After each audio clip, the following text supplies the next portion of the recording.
Saturday night is always special at Tiger Stadium, and even more so tonight as they celebrate 100 years of football in this historic venue. Brian Kelly's in his third year as LSU head coach. He has not lost a night game here. He's 12-0. His quarterback is first-year starter Garrett Nussmeier, who's done a terrific job taking over for Heisman winner Jaden Daniels. Tonight, a matchup of the top two quarterbacks to date in the SEC. Jackson Dart and the Ole Miss Rebels lead the conference in passing yards and total yards. And Lane Kiffin's team has SEC title aspirations and an eye on a berth in the CFP. A win tonight is critical. This is the SEC on ABC. Saturday Night Football presented by Capital One of 3 games this weekend matching ranked teams. The Ole Miss Rebels 5-1, ranked number 9 against the 13th ranked LSU Tigers, 4-1 on their home field in front of more than 102,000. Hi everybody and welcome.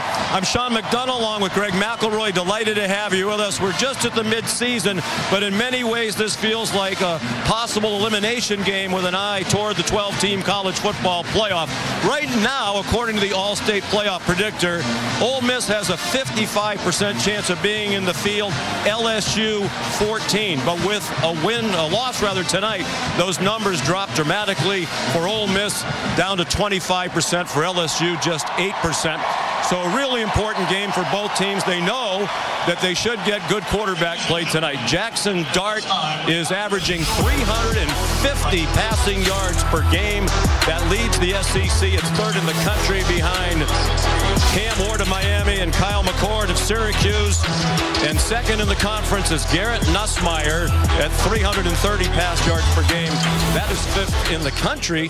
We knew Jackson Dart was good. It's his third year as a starter. We didn't know what to expect from Nussmeier. Boy, he's been terrific. Man, he has blown us away with his comfort, with his control. The first thing you see, he's an effortless thrower. The guy doesn't even look like he's trying. The ball just jumps out of his hand. Easy 3-step drop and a hitch, flick of the wrist, and it's 35 yards downfield. Absolute strike. Then you look at the windows that he's comfortable throwing into. This is about as good a coverage as you'll find, and he fits it on the seam to Mason Taylor. Just a perfect throw, but you can really tell a quarterback's command with how he's anticipating throwing the ball before the receiver gets out of his break. And you don't usually see this from a guy with just a handful of starts under his belt. He's calm, he's comfortable, and LSU's coaching staff, they think he's their very best player. And the key to tonight's game could well come when the Ole Miss offense is on the field against an LSU defense that has struggled. As a matter of fact, they are last in the conference, the Tigers, in pass defense. They are, and Jackson Dart is so good pushing the ball down the field. He's got an outstanding receiver core, but it's really about manufacturing big plays against LSU. They have good personnel and good pass rushers, but Jackson Dart, 35 completions this year of 20-plus yards. That's second most in college football. That might be really important tonight against LSU. Many of those to Trey Harris, who is the nation's leading receiver to this point of the season. He's a question mark with a lower leg injury. With more on that down on the field, here's Molly McGrath. Yeah, Sean, Harris missed the second half of last week's game with the right ankle injury, but head coach Lane Kiffin confirmed Harris will start tonight, saying he is not 100% healthy, but in Trey's mind, he was going to play in this game no matter what. And Kiffin stressed there will be no limitation to how much Harris plays, saying our offense is so much better when he's on the field. He's the best receiver in the country, makes us so much harder to defend, so we will play him as much as needed tonight. And guys, Harris moved really well in pregame warmups. They are ready for the 113th edition of the Magnolia Bowl, dating back to 1894. We'll have more from Baton Rouge in just a moment. The Nissan pregame drive is next, after this message and a word from our ABC stations. Welcome to the Nissan pregame drive. Nissan, premier partner of the Heisman Trophy. Back at Tiger Stadium during the day since 2000. LSU's been very successful, but that winning percentage goes all the way up to 88% when they play under the lights. 109-15 since the turn of the century here in Death Valley. Kelly at night. They've won 14 straight night games.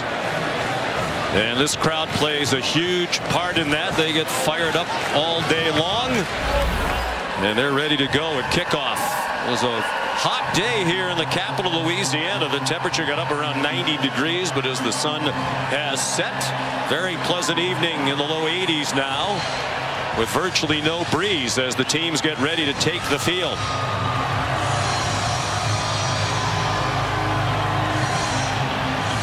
One year after a wild game, these two teams played in Oxford last year, combined for 104 points in a 55-49 Ole Miss win, a game that featured more than 1,300 total yards of offense. And Greg, I'm not sure we'll get to those numbers tonight, but as Nick Saban said on game day this morning, very likely another high-scoring affair. These two offenses are outstanding. Great weapons, great quarterback play, schemes that really emphasize putting the playmakers on islands against the defense, where that defense doesn't want to live in a one-on-one. It's just going to be a fabulous football game, and what I think one of the great settings in college football. Brian Kelly leads the Tigers out. They opened with a loss to Southern California in Las Vegas. Third straight year they've lost the season opener under Brian Kelly. In each of the previous two seasons, they rallied to win 10 games. And they've won 4 straight since that opening defeat to the Trojans.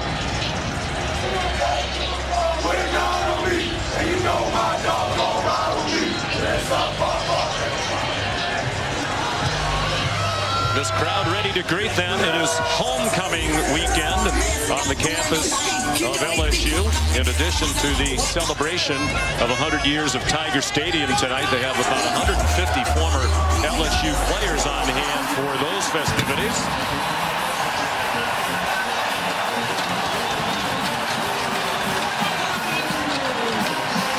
Since the loss to USC, wins over Nicholls State, they won at South Carolina in their only SEC game so far, and home wins against UCLA and South Alabama. They had a bye week last week.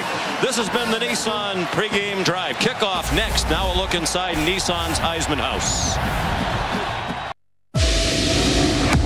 There's nothing you can do to prepare for what will greet you here. The most electric atmosphere anywhere in football. Place on earth like Tiger Stadium after dark.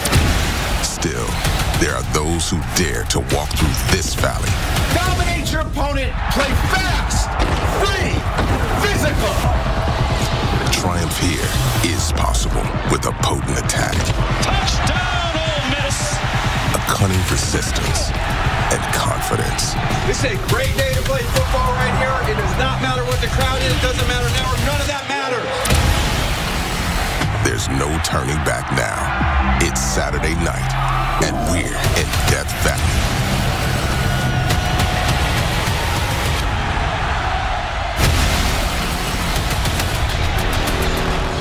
Back at Tiger Stadium, here's Molly with Brian Kelly. Coach, you won the coin toss and chose to receive. What does that say about the aggression that you want to see from your team tonight on offense? Yeah, I just feel like the strength is our offensive line, and Garrett Nussmeier getting the ball in their hands right away, settle our football team in. All right, thank you, Coach. Thank you.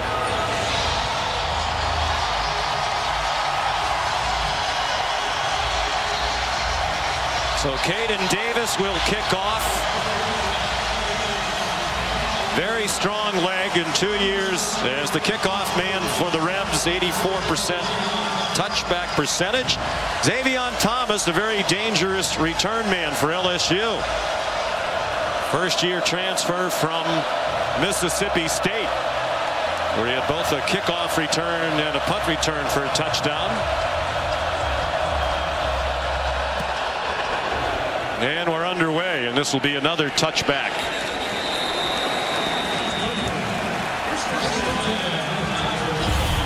Here comes Garrett Nussmeier, first-year starter, and he has been excellent. Has thrown for at least 300 in 4 of the 5 games this season. Has oftentimes done it without much of a run game. They're hoping that the performance a couple weeks ago against South Alabama will create a little more balance in this offense, and they're going to need it because it's a really good pass rushing group from Ole Miss that leads the entire country in sacks. With 24, LSU's given up just 2 sacks all season. Both were at South Carolina. Josh Williams opens at running back, and the 60-year player drags tackler's rhythm for a gain of 7. John Saunders Jr., T.J. Daugherty in on the stop for Ole Miss. Another reason why LSU might be leaning a little bit more on the run game. They're without some top weapons on offense. They're without C.J. Daniels, who's banged up. A couple other receivers that are also out, so trying to create a little more balance offensively. Williams remains the running back. Nussmeier faked it to him, and his pass is high. It's caught on the far sideline. And are they going to call that a catch? The officials conferring and now rule it incomplete. Kyron Lacey, the receiver, with Jaden Kennedy in coverage. And there are the receivers you were talking about. They've been without Chris Hilton Jr. all year, and that's big because he's the one guy who really is a deep threat. And they're hoping that he'll be back here very, very soon. A guy with great top-end speed, but Parker hurt his elbow a couple weeks ago. But to be without Daniels, that reliable slot is a big absence. There's 3rd down and 3. Nussmeier off the hands of their leading receiver, Mason Taylor, a terrific tight end. So they got 7 on 1st down and could not convert, and will punt with a 3 and out. It was a great start there by Ole Miss's defense. Nussmeier thinks he's going to have man-to-man in that coverage. They decide to pass it off at the last second, and it's well covered and defended. Micah Davis back for the punt from Peyton Todd. They use 2 punters. Blake Oschendorf is their pooch punter, but this calls for a long one. And Todd delivered. And a fair catch at the 24-yard line by Davis. A 44-yard punt. Here comes Jackson Dart. Last year in that shootout in Oxford, 439 total yards and 5 touchdowns, for which he was responsible, as they put up 706 yards of offense against LSU, the most ever given up by a Tiger defense in a game.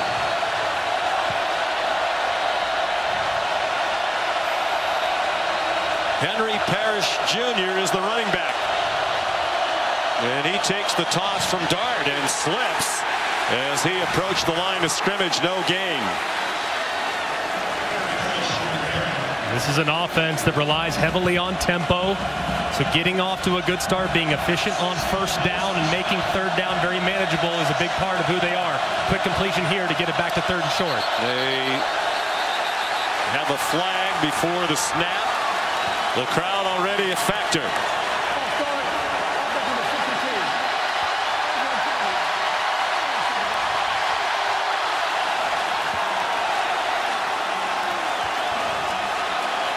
Ken Williamson is the referee. They do like to go quickly. Fastest tempo in the SEC. They snap it about every 22 seconds. But this crowd might make that tough tonight.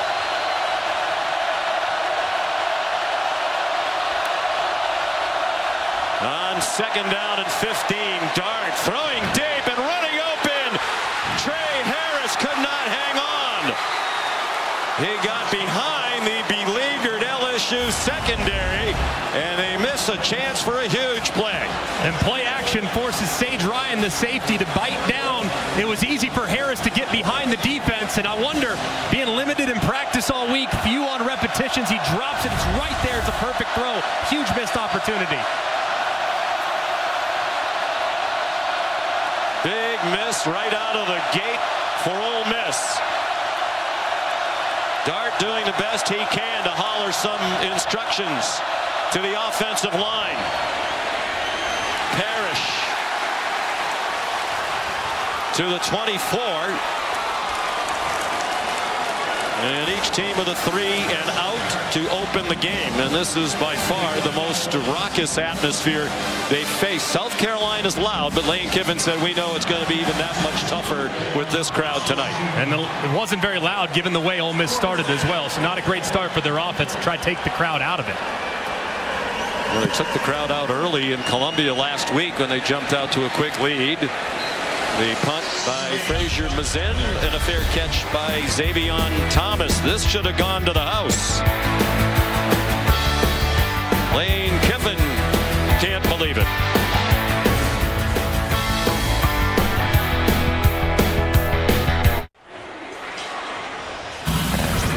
It's homecoming here in Baton Rouge. Some Tiger legends here. Shaquille O'Neal, one of the all-time basketball greats. Justin Jefferson, huge part of their undefeated national title team in 2019. Now with the undefeated Vikings. Odell Beckham Jr. now with the Miami Dolphins, among those here as part of the 100 years of Tiger Stadium celebration. The stadium opened in November of 1924. Caden Durham, the freshman, is in at running back. Garrett Nussmeier flings one deep and nowhere near his intended receiver Aaron Anderson, with John Saunders in coverage.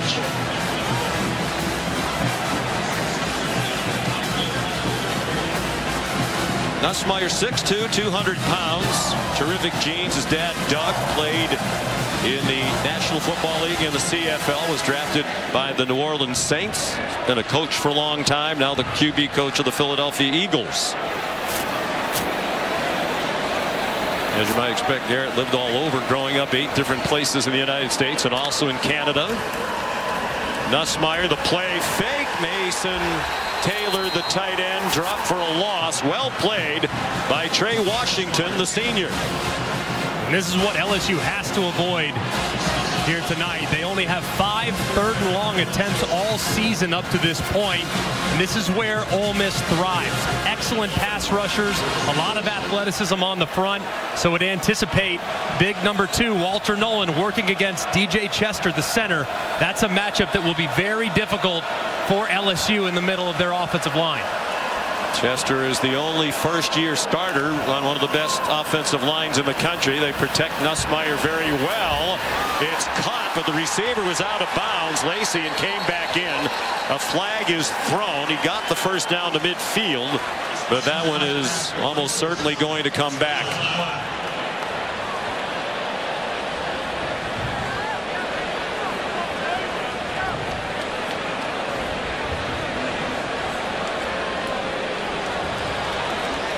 After the officials on the near side conferred, they're handing off the verdict to Ken Williamson. It is an illegal touch against Kyron Lacey.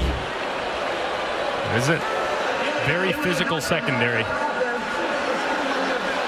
you can see, Kyron Lacey obviously out of bounds and never established himself, was never forced out, so an obvious call for the official, and another punt for the LSU Tigers.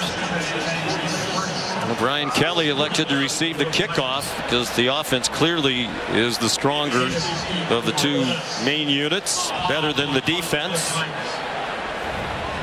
2 3-and-outs, and here's Peyton Todd again with Micah Davis back deep. Absolutely no breeze to speak of.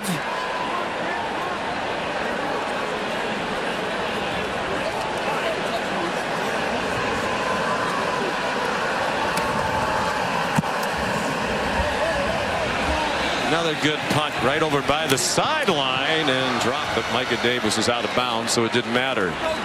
43-yard punt. Well, it's a huge day in the SEC today. 2 more top 10 matchups next week.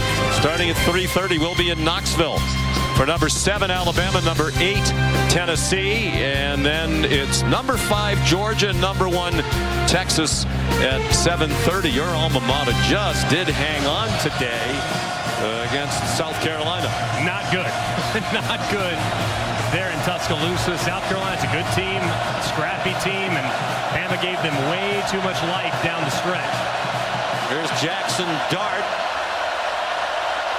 They should have had an 81-yard touchdown on the first possession. Here's another receiver open down the field, and a diving catch made by Caden Lee. They'll mark it at the 44-yard line. 24-yard gain. They line up very quickly. Dart off his back foot into coverage and incomplete. Broken up by Zy Alexander, intended for Antoine Wells Jr., better known as Juice. And it's big for that secondary that Alexander is back. And they'll take shots from any point on the field. It's well covered there by Alexander. Ball's thrown a little bit behind Wells. That ball's thrown way deep over the top with air. He might have a chance to run under it. Alexander missed their last game with a concussion. Henry Parrish ahead for 3. Tackled by Greg Penn, one of the 2 linebackers. Whit Weeks is the other. The LSU defense without the preseason All-American Harold Perkins out for the year with a torn ACL suffered 3 weeks ago against UCLA, but they feel very comfortable with Penn and Weeks. LSU here 3rd and 7 or so. This is where you see a lot of man coverage. So if I'm Jackson Dart, I'm trying to find my best matchup. Usually I can look in the direction of a back or a tight end. Lee went in motion. And breaking free, Henry Parrish. Looked like they had him stacked up at the line of scrimmage, and he escaped to the LSU 36. A pickup of 17. Great run there by Parrish, finding some space on the right side. Here comes pressure, and Dart stepped away from it. But that's going to be a no-gain play. Maybe even a loss of a yard on the throw out wide to Parrish, who played 2 years at Ole Miss, transferred to Miami, spent 2 there, and now he's come back to Oxford. He's been terrific. Really has grown as a player. Used to be an outside the tackle runner. Now he's downhill and has a lot of speed. Ulysses Bentley has come in at running back. Now the number 2. Matt Jones has been dinged up. Good tackle out wide as Trey Harris was taken to the grass by Ashton Stantz, sophomore corner from Harvey, Louisiana. Lane Kiffin extremely aggressive on 4th down. So here 3rd and 4, you can anticipate run. He runs his quarterback in this situation to make 4th down a little more manageable if you have proper numbers defensively. They're in field goal range. Here's Bentley. Change of direction and a 1st down. He did not have a carry in their 2 SEC games this season prior to today. A home loss to Kentucky and that big win last week against the Gamecocks. They're at the 20-yard line and on the move. Caden Lee knocked down at the 16-yard line. You see how quickly he runs back. They never hand the ball to the officials out wide. They either run the ball to the middle of the field or throw it to the umpire's center judge. They want it spotted as quickly as they can. Design run for Dart, and he gets wrapped up by Braden Swinson, the senior defensive end who's having the best season of his career.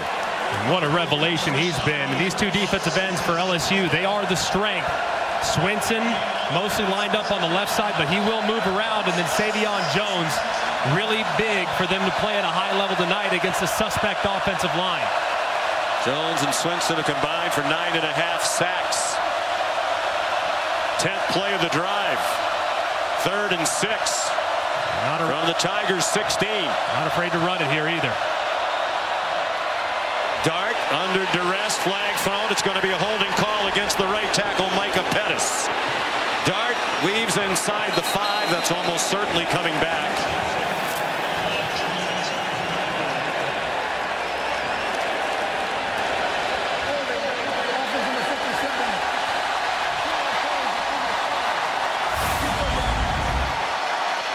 And he's just beat inside. You see Relaford swims up inside. And Pettis, who does get grabby, especially against athletic defensive ends, he gets beat, grabs his jersey, and it's an easy call for the official. They've been a prolific offense throughout the 5 years of Lane Kiffin, but they've done it without a great offensive line. They think the O-line is better this year. When we asked Blake Baker, the defensive coordinator for LSU, about the Ole Miss offensive line, he said they're just okay, but they do a good job of scheming to help them. 3rd and 16. They gave Dart plenty of time. Harris tripped up at the 15-yard line. And what will Lane Kiffin do now on 4th down? He leans very heavily on the analytics. And the analytics say kick the field goal on 4th down and 5. Lane has to be frustrated because that drive had tremendous rhythm, and the holding call is really what just got them out of sorts. You have to stay on schedule, especially when the defense is on their heels. Caden Davis, 9 out of 11 this year. 2nd year at Ole Miss after 3 at Texas A&M. 32-yard attempt. Charlie Pollock, the holder. That one is no good. Wide to the right.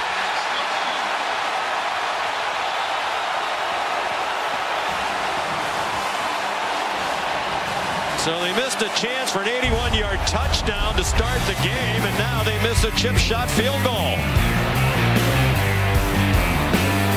Still no score. We're in the 1st quarter in Death Valley.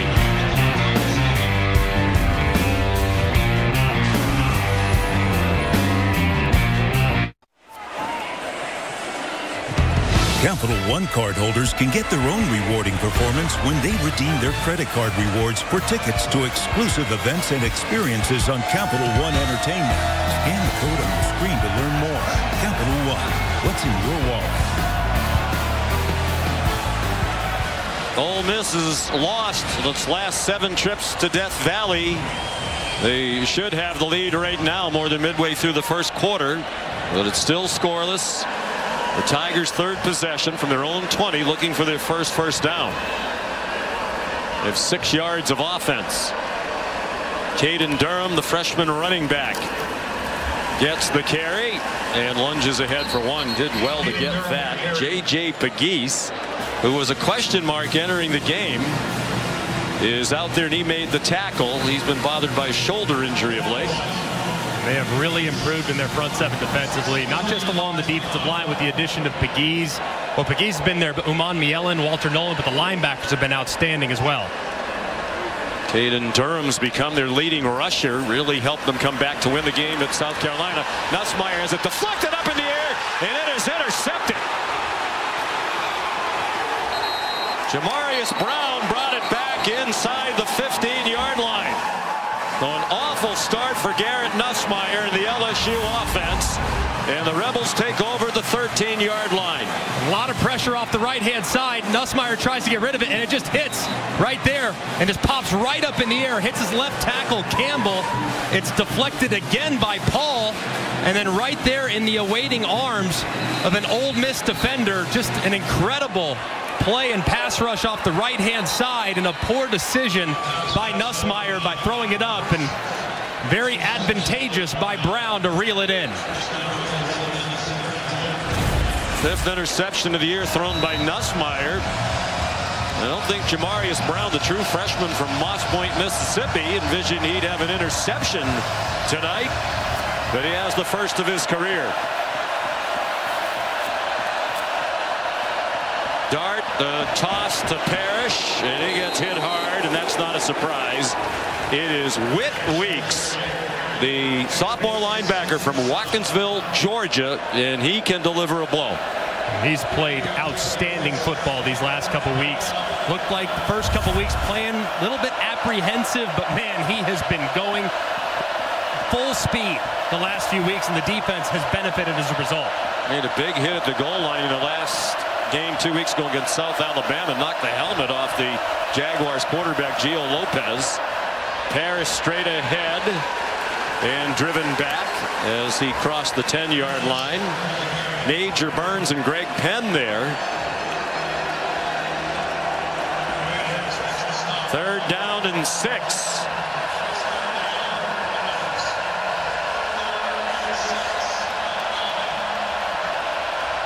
I want to move the pocket here. If you're offensive coordinator Charlie Weiss, maybe roll your quarterback out. He's very mobile. Maybe get a quarterback run look. Direct snap to Parrish. He faked the toss to Dart, and he's very near the first down. Don't think he quite got there. Jardin Gilbert in the secondary made the tackle, and no hesitation for Lane Kiffin. They're going for 4th down and 1. They snap it to Parrish again, and he gets stopped. Braden Swenson.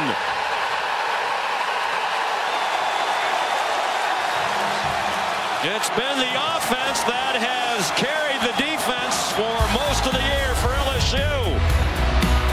But it's the defense that comes up big. Back-to-back snaps to Parrish, and they were ready for that one. Still no score. 4:45 to go in the first quarter. Go back to the fourth down stop and look at it via the AT&T connected cam. It's just a complete bust there by Ole Miss's right side of the offensive line. You have Micah Pettis, the right tackle, blocking down, which allows Swenson to work against a wide receiver, and he makes the play in the backfield. Just poor design and poor execution led to a critical stop there by LSU's defense. Out of his own end zone, Nussmeier, and it's broken up, intended for Xavion Thomas. Jaden Kennedy there. He's been playing corner the last couple of weeks. They've struggled at the corner opposite Trey Amos. For the most part, Kennedy had been the nickel. But he's moved out to a corner and has done well. Played very well a couple weeks ago, but Kennedy, the biggest problem has been penalties. He has not been great with his technique. As a result, he's been flagged 6 times. So I expect LSU to take advantage of that today. Nussmeier off to a 1-for-6 start. He had completed 70% of his passes coming in. Down the middle, that's on target. Kyron Lacey across the 30 and taken down by Lewis Moores, back in action after missing a couple of weeks due to injury. 26 yards and the first down of the night for the Tigers. Nussmeier just so confident, fresh off a pick, dropping into his own end zone, and throws a strike over the middle. Mason Taylor, the tight end, went in motion. Swing pass to Josh Williams. Still on his feet. Another first down. They'll mark him out of bounds at the 40-yard line. Will it be a first down?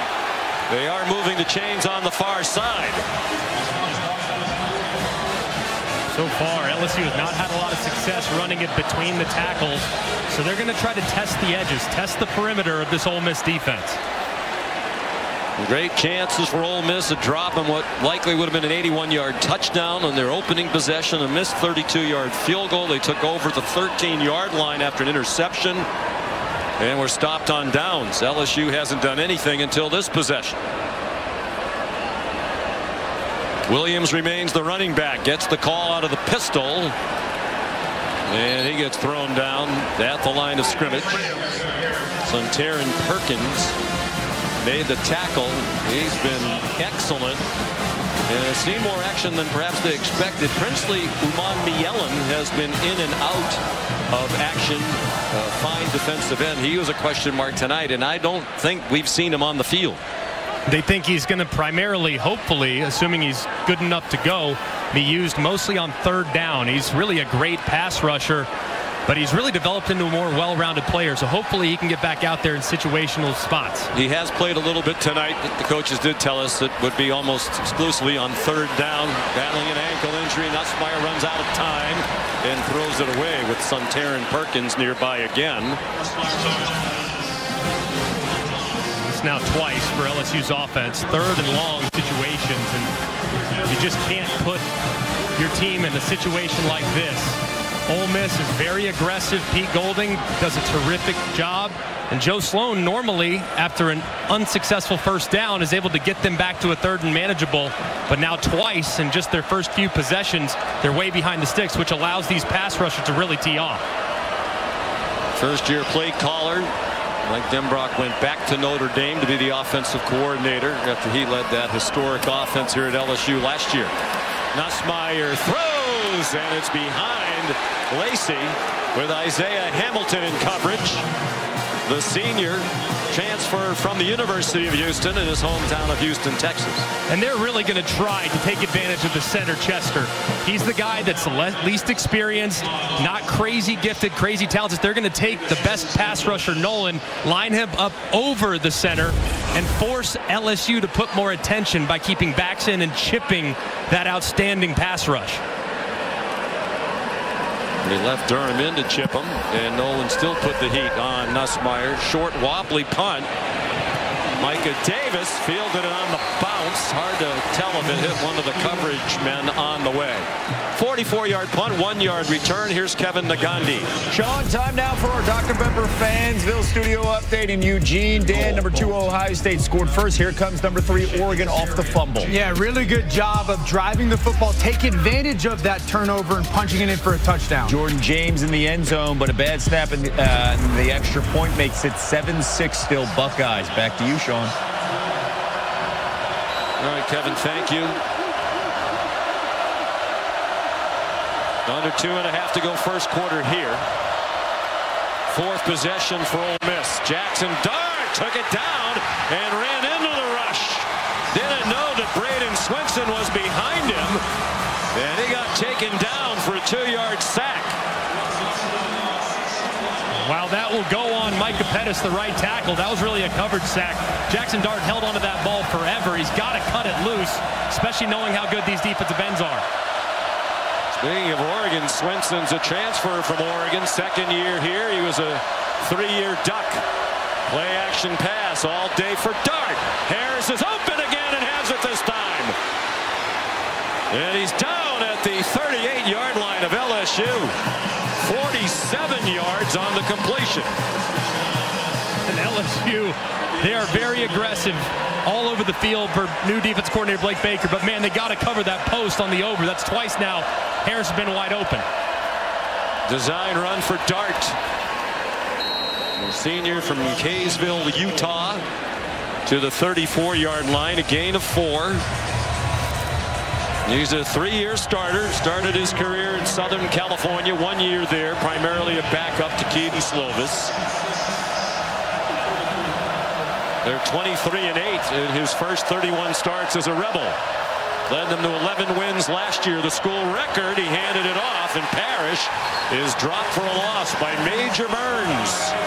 Senior from right here in Baton Rouge, a loss of 1. Critical here for Jackson Dart to acknowledge here at the 35-yard line. Your kicker's already missed 1.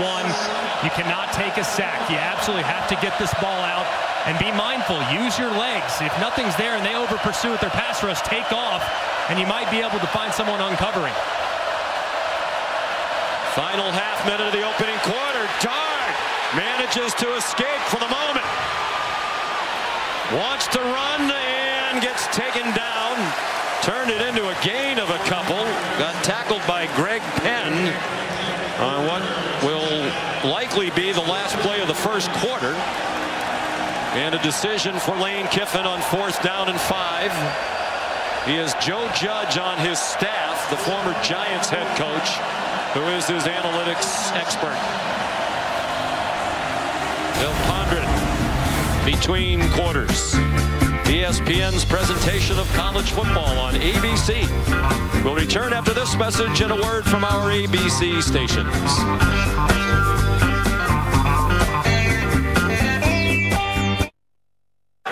Coach, some missed opportunities to score there. What do you need to do to convert here? Well, I mean, huge missed opportunities.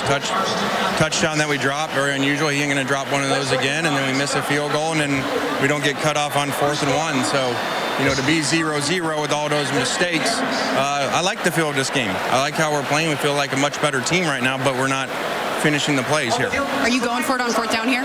Pardon? Are you going for it on 4th down here? No. Okay, thank you, Coach. And he does send the field goal team out. And this time Davis is on target from 49 yards. And finally they're on the board. And I agree with him, Greg. It feels like everything's going their way, and it's hard to believe it was scoreless before that field goal. Yeah, I mean, they only really can look in the mirror and look at their own mistakes. It has led to this score only being 3-0, and got to give LSU credit for capitalizing. But the first big mistake was a drop pass by the nation's leading receiver. Then you miss a field goal on a high right cut. Looks like McDonough's drive. And then on the 4th and 1, you have a wide receiver that can't cut off the end man on the line of scrimmage on the direct snap. He's tackled short of the line to gain. And Lane Kiffin's offense stalls again. They've had plenty of opportunities. It just hasn't materialized for them. He's used to quick starts. They, coming into tonight, had scored on their opening possession in 5 of their first 6 games and had scored within their first 2 possessions in every game. Not tonight. What a contrast to last year when they combined for 104 points and 1,343 yards. Davis kicks off. Another touchback.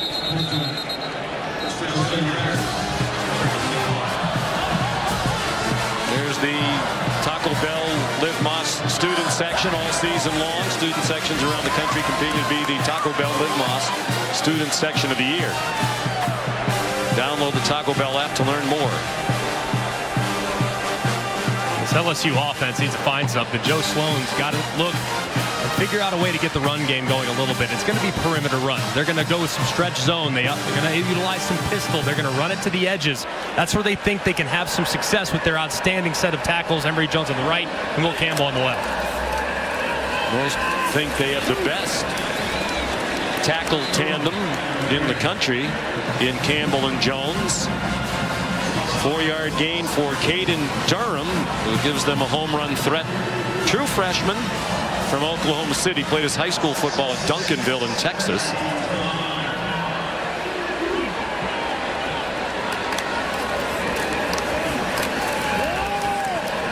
Durham again gets pushed along by that offensive line and came up within a yard of the line to gain. A 5-yard pickup for Durham. Just got to stay committed to it if you're Joe Sloan. Your offensive line is the strength of your team. You have big physical offensive linemen. Run the ball downhill. Oftentimes they've gotten away from the run a little too often this year. Commit to it and really challenge that offensive line. They're 0 for 2 on 3rd down. There's all kinds of movement and finally a flag. Davian Harris came across the line of scrimmage. And he's pointing at the offensive line for LSU.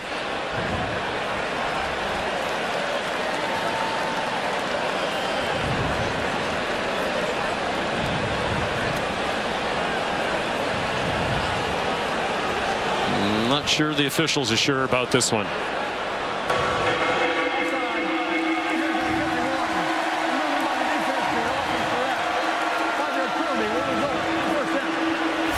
So that gives LSU a 1st down. Harris jumps in the neutral zone, then Dellinger just bang right across the helmet. He said, "Don't you come in my neutral zone now." That was a little aggressive, but hey, it does the job. Good utilization of the hard count there by LSU's offense. Durham, the running back, he played just about half of their game. The last game against South Alabama, came out with a toe injury. Nussmeier pulled it down, then fires incomplete in the direction of Aaron Anderson, who transferred here after 1 year at Alabama. So far, Nussmeier is just a little bit off the mark right now. You can tell that this defensive line has affected him. And Pete Golden, the defensive coordinator, said he does get affected by the rush. It happened against South Carolina. He hasn't played a ton, and they were hoping to do that early in this game. And it does appear like he's maybe the littlest bit hesitant to pull the trigger, because right there it felt like he had a chance to cut it loose. He's just 3 for 11. 1 interception as well on the deflected ball. That run going nowhere for Durham. J.J. Pegues, the Oxford native who started his college career at Auburn and then came back home. It is a much improved defensive line over a year ago with the additions of Nolan and Uman Mielen. Yet another extremely difficult down and distance for LSU. Another 3rd and extra long. Now, when they get in this empty set, they've done a good job of utilizing this number 3 wide receiver on jerk routes. So let's see if maybe they can get some type of matchup and hit him with some room to run. No Princely, Uman Mielen on the field on 3rd down and long for the Ole Miss defense. Nussmeier has time, has a wide open receiver. Lacey a 1st down to the Rebel 45-yard line. They got 19 on 3rd and 13. A great job by Nussmeier. Good protection up front against a 3-man rush. Lacey slips a little bit as he's coming out of his break. Nussmeier throws it behind him, but a nice adjustment and conversion. Lacey's had a nice season, including 5 touchdown receptions entering tonight, third most of the SEC. Brian Williams, Keandre Lambert-Smith have one more than he. Durham taken down at the 45-yard line. Run down by Brandon Turnage, who rotates in at cornerback. He's played at Alabama, Tennessee, and now Ole Miss. Have to do a better job on second down. So see if you can get a quick pass to Mason Taylor, who's yet to really get started in this game. You got to get him going at some point. It's looking like man coverage. Looks like two-man a little bit here from Ole Miss. See if you can't get your tight end working. Get him started. And split out wide. Here's Durham. Nice bounce outside. He has sprinter speed. Flag thrown at the end of the run. Durham went down at the 30-yard line. But there is a flag near where Durham hit the grass after a 16-yard pickup.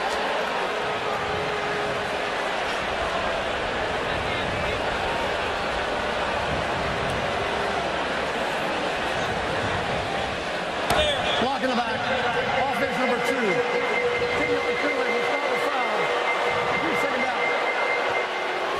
Tyron Lacey pleads innocent. And I see what he's talking about. He does get behind him, but there isn't anything there. I mean, that's a bad call, and it's a good job by Amos selling it. I mean, he sold it and falls forward. Lacey didn't push him, though. But that's just a really, really unfortunate call there, and I don't think Lacey did anything wrong.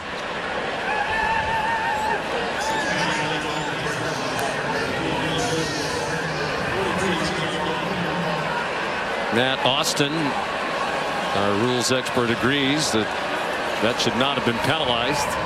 It's a big call. They were in field goal range. Now they're not.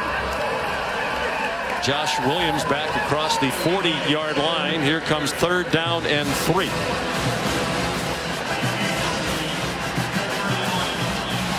Third and 3 is just an automatic go-to down to your tight end. I mean, he's your most reliable weapon.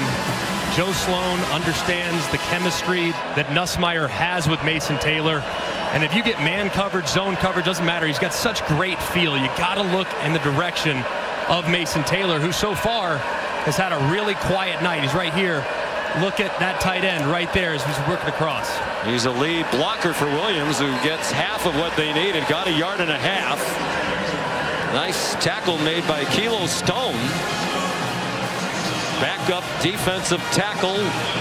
And on 4th down, in a long yard, Brian Kelly is going to go for it. And I like the decision, too. Brings extra tight ends onto the field. Flamorian Pimpton and Bo Bordelon. And Nussmeier wants a timeout. The analytics definitely say go for it. Shaky penalty call looms large.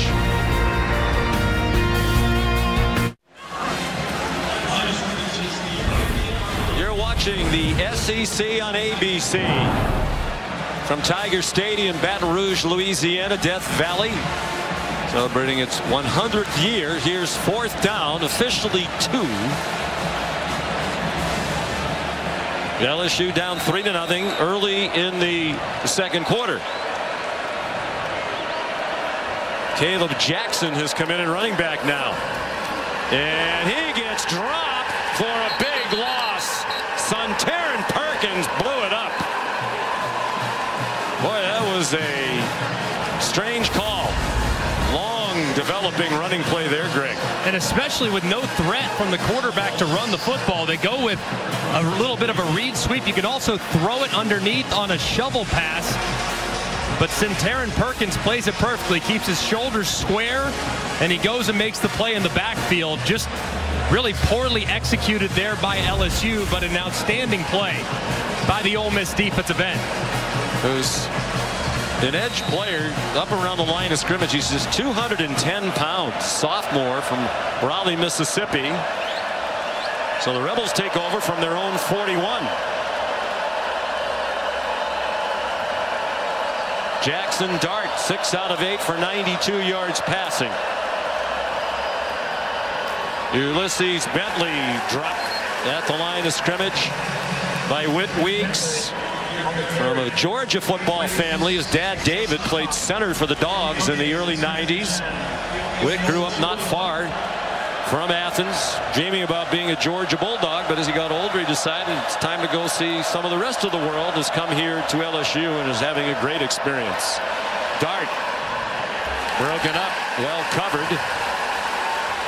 Zy Alexander knocked it down. It was intended for Daquan Wright, one of their tight ends. They'd like to get him more involved in the passing game. They line up quickly. LSU scrambling to line up. Almost trying to get him caught in a substitution. You see number 35 for LSU. That's Savion Jones in a walk-around situation. Let's see if they get him lined up over the center and bring heat. Tiger defenders moving all over the place. They bring pressure up the middle. It didn't get there. Dart got it to Harris, who lunges and is going to be very close to the first down. Actually, it was Daquan Wright, number 8, not number 9, Harris.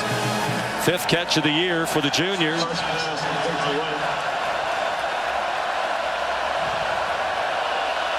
It is 4th down and inches. Bentley, first down and more. And he's going to go, bouncing off tacklers, touchdown. 50 yards for Ulysses Bentley, the 4th.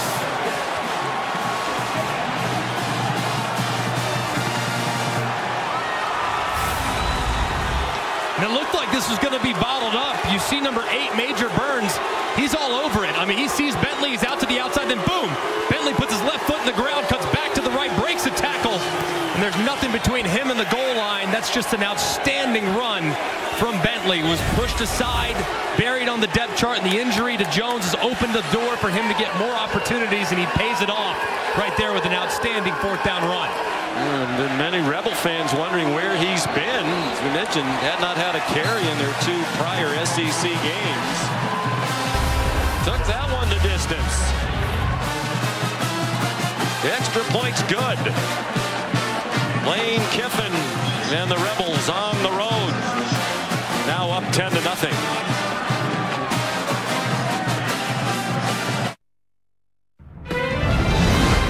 Saturday Night Football is presented by Capital One. What's in your wallet? And in part by Taco Bell. Download the Taco Bell app and vote for your favorite Live Más student section. Look back at some of the history of Tiger Stadium, celebrating its 100th year. Sat 12,000 fans when it opened. Back in 1924, 3 Heisman trophies. They've called this their Heisman Trophy winners have called this their home field. Billy Cannon back in 1959, of course, the 2 great quarterbacks, 2 of the last 5 Heisman winners, Joe Burrow in 2019, Jaden Daniels in 2023.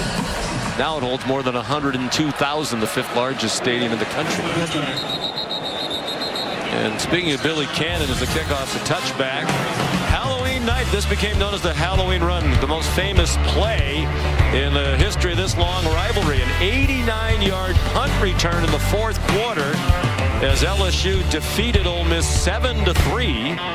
Cannon went on to win the Heisman Trophy. That play, one of the reasons why. They met twice in that 1959 season. Both were in the top 5 each time.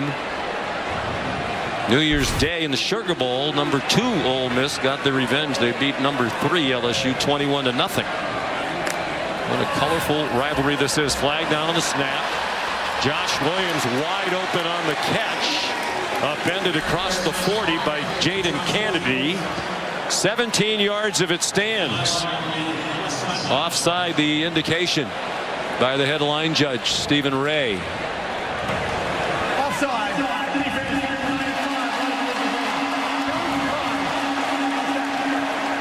Akilo Stone.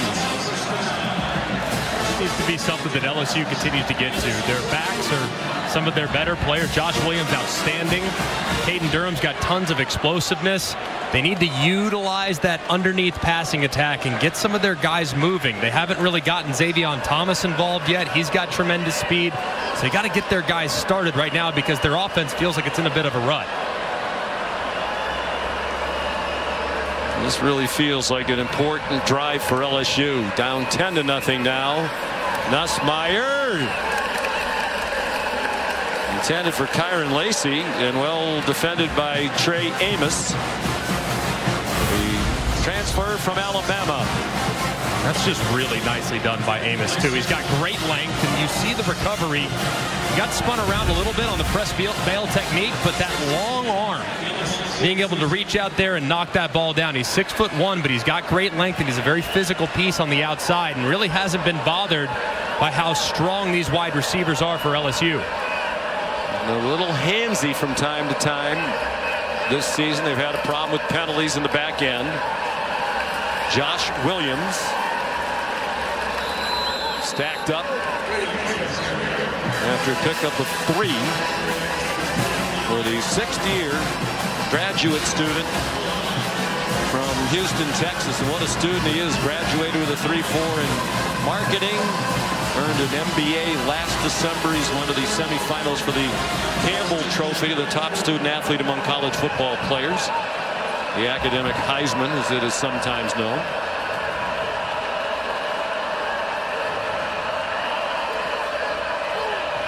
Third down and 8. This big crowd quiet, and there's some movement.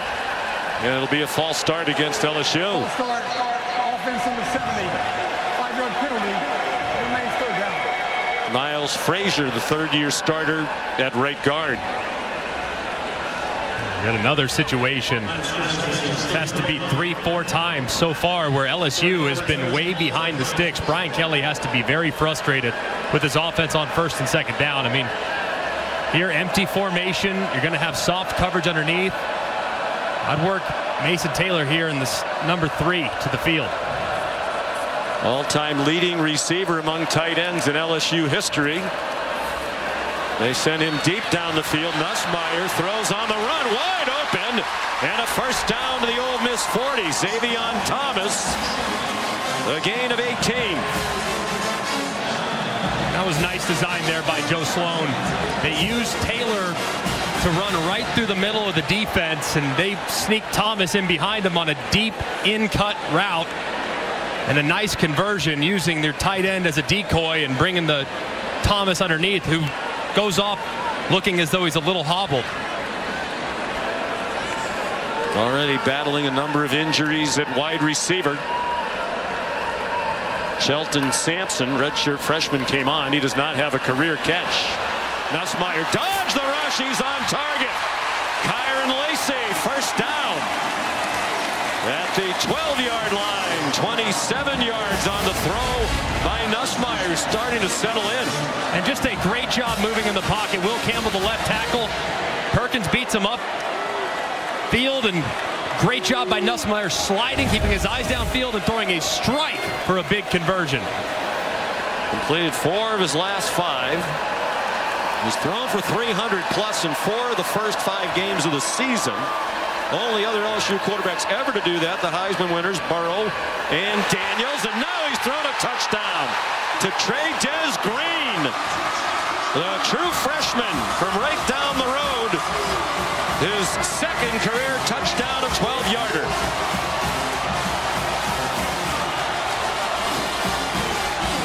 And with the injuries at wide receiver, Joe Sloan told us they're going to use Green as a wide receiver, stretch him out a bit. I'm not sure I could put into words just how important that drive was for Nussmeier and this LSU offense. Feeling like the game was slipping away a little bit, and they answer in a big way. Damian Ramos, the extra point. He's made 111 in a row. 75 yards in 6 plays. Nussmeier's 16th touchdown pass of the season. Started the day leading the SEC in that category. It's a 3-point game.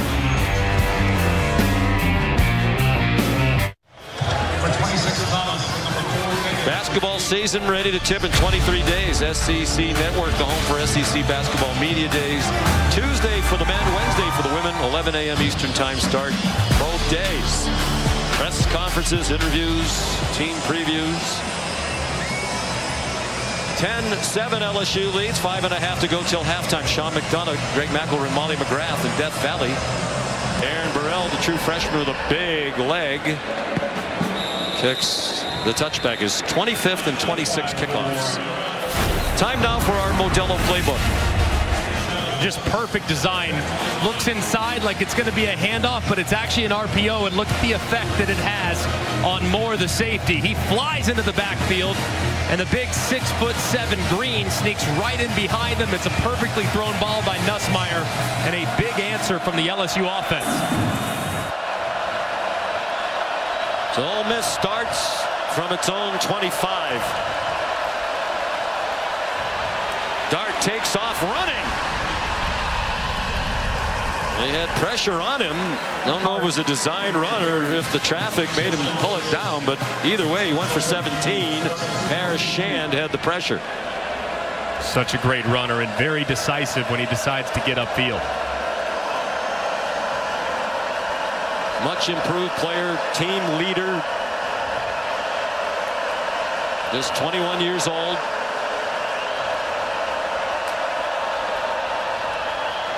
Given plenty of time to throw, wants to launch a deep one, and it is broken up. Well played by Ashton Stamps, who had the best shot at that one. It was intended for Jordan Watkins, a transfer from Louisville. And it was well defended. Ball was in the air for a really long time, which allowed Stamps to collapse. It almost allowed Sage Ryan, the safety, to get over the top. But well-timed jump by Stamps to go and high point it and dislodge the football. Charlie Weiss Jr. says they want to get Watkins more involved in wide receiver. He had 5 catches at South Carolina. Harris tackled immediately. And a big tackle, because if Harris spun away, he had some running room, but Zy Alexander got him on and the ground and held it to a 4-yard completion. 3rd and 7. This is where Ole Miss does a really good job of utilizing their snap count. So maybe they go with a little bit of a delay here to see if they can get LSU to jump off sides. And Dart did clap his hands a couple of times. LSU didn't jump.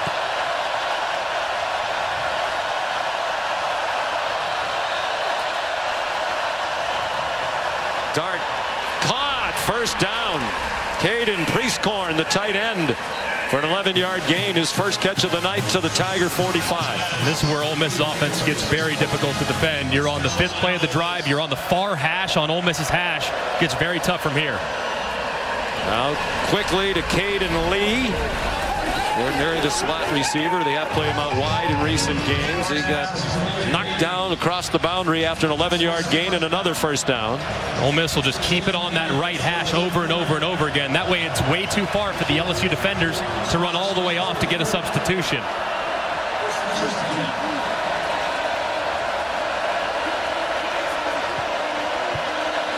Dart 10 out of 14 for 125.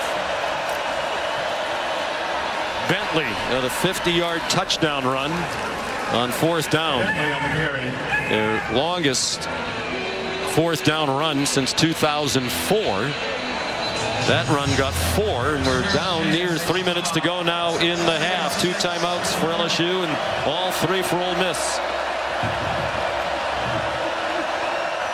Right here, this looks like a throw look. There's 6 guys in the box defensively for LSU, which means Jackson Dart, based on the box count, assuming it's going to be a throw, but now they bring the tight end so they can run it again.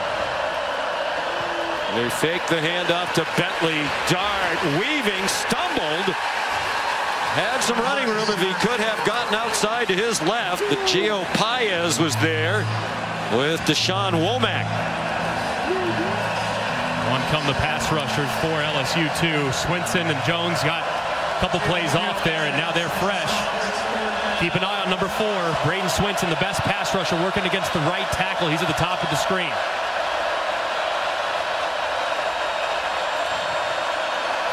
Dart, short set, first down. He fired a dart to Jordan Watkins, who's inside the 20 with a 12-yard pickup.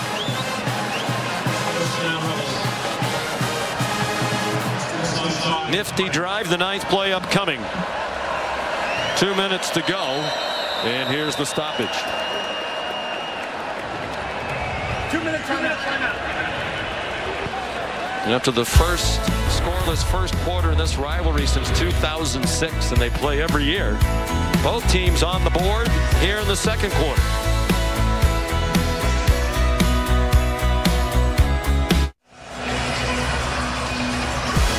Tomorrow it's game 2 of the best of 5 WNBA Finals, 3 o'clock on ABC. Minnesota and the New York Liberty. What a wild game 1 won by Minnesota in overtime. They rallied from 18 down. WNBA Countdown tips off the coverage at 2:30. Guessing Shaq will be watching that one. Watching with great interest as Ole Miss is on the move. 2 minutes to go in the half. The Rebels at the 19 of LSU leading 10-7. First down and 10, 9th play of the drive. Dart, so good at sidestepping the rush, and he slides down the 4-yard gain under the hit from Whit Weeks. And apparently there was contact as they throw a flag at the end of it. Yeah, this is potentially big too. I mean, Whit Weeks is not trying to do anything that would be intentional, but man, you just hope that the crown didn't hit Dart as he was going to the ground. That would be a really unfortunate targeting, but he's so important for this LSU defense.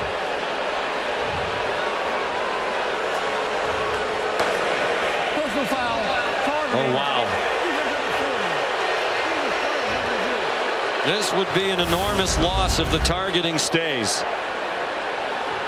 Dart sliding there, but in order, he's a defenseless player. In order for this, you have to have an indicator, meaning there has to be an upward thrust or launch. But you see the lowering of the helmet. Does it look like the crown of the helmet's what initiates contact? That would be an indicator, but man, a bang-bang play and a potentially massive call and a possibly huge loss for LSU if Whit Weeks can't continue. Whit Weeks is their leading tackler for the season and has to do even more with Harold Perkins, the All-American, out for the season.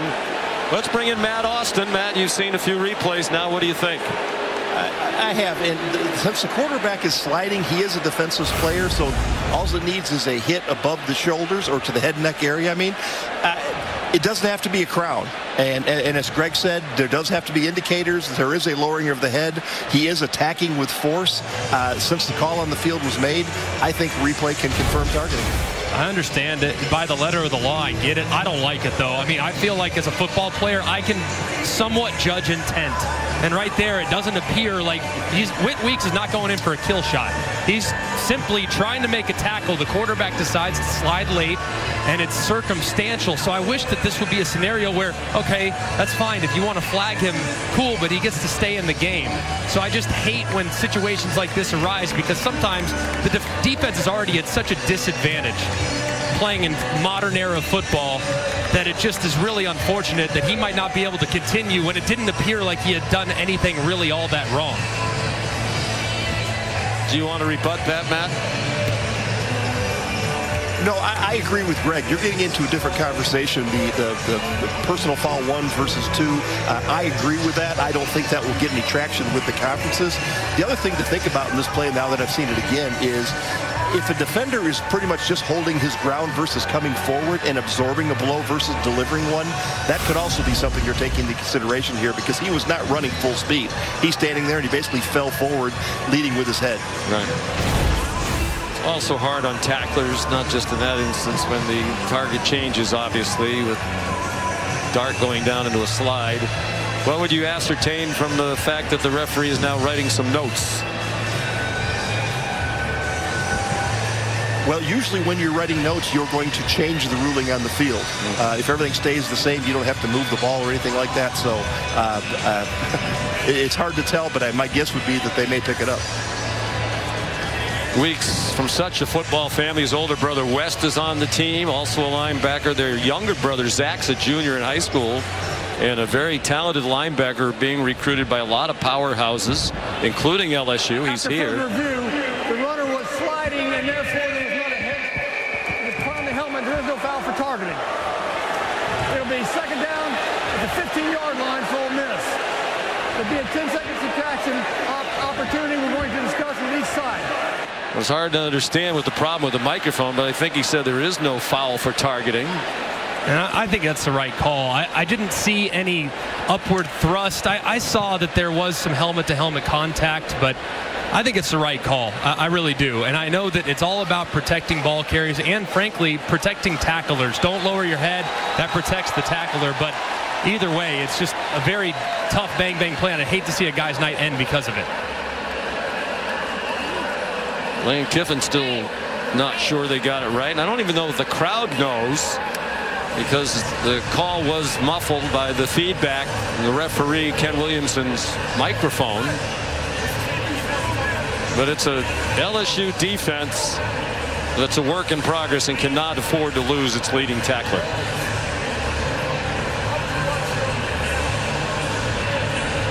Lane Kiffin, by the way, looking for his 40th win as Ole Miss coach tonight, and if he gets it, he'd be the fastest to 40 wins in program history. Yes, Matt.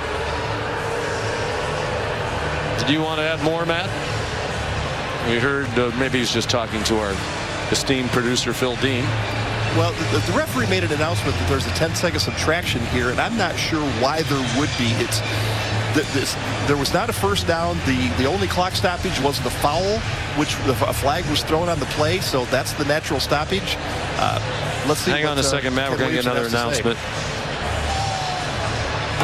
Had the ruling on the field not required a flag, the clock would not have legally stopped. Therefore, there'll be a 10-second subtraction to this game clock. LSU is chosen to take a timeout to avoid that 10-second subtraction. And Brian Kelly, I think, Greg, understanding his team's probably going to have to score with Ole Miss tonight. They're probably not going to stop them with regularity. He wants another chance with the ball. So while they execute the timeout, let's check in with Kevin. Showing Ford halftime report minutes away with Booger McFarland, Dan Orlovsky. We were discussing it. Right call to be reversed there? Yeah, I agree with that. By the letter of the law, there was head contact, but really good job by the referees looking at it. The runner was sliding. Weeks was not lusting forward, so I like the call. Yeah, I like it as well. It's also huge momentum-wise for Ole Miss. Boogie pointed it out. Score before the half, and then they get to kick to start the second half. Need a big stop from LSU. We haven't seen a lot of stops in Eugene. Highlights coming your way between Ohio State and Oregon. Sean, back to you. All right, gentlemen, thank you. So one timeout left for LSU. Ball spotted at the 15. 10th play of the drive. Upcoming. They started at their own 25-yard line. Whit Weeks still on the field.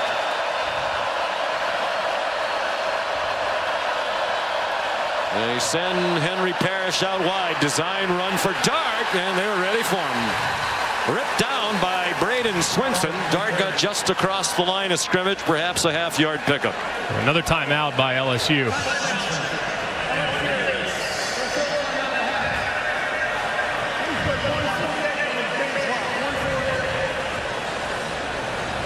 And you understand, as we said, why Brian Kelly's using those timeouts. So far they've held Ole Miss to just the 10 points, but it certainly feels like it could be a lot more than that. Yeah, and they need more possessions, and Ole Miss getting the ball to start the second half is, I think it's going to lead to them being even more aggressive. Look, he trusts his quarterback too, so even if they get it at a minute or so, depending on the field position, want to go down and try to steal some points. So I think it's a smart move here. Now it's just going to be interesting to see what Ole Miss decides to do. Do they run it here on third down? Depending on box count, that's not a bad play, because then you can keep the clock rolling and take it down nearing a minute and still have the opportunity to decide whether you go for it on fourth down or kick the field goal. 3rd and 6. 2 for 2 on third down of this drive. Dart, plenty of time, end zone, and it is caught for a touchdown by Trey Harris with Major Burns right there.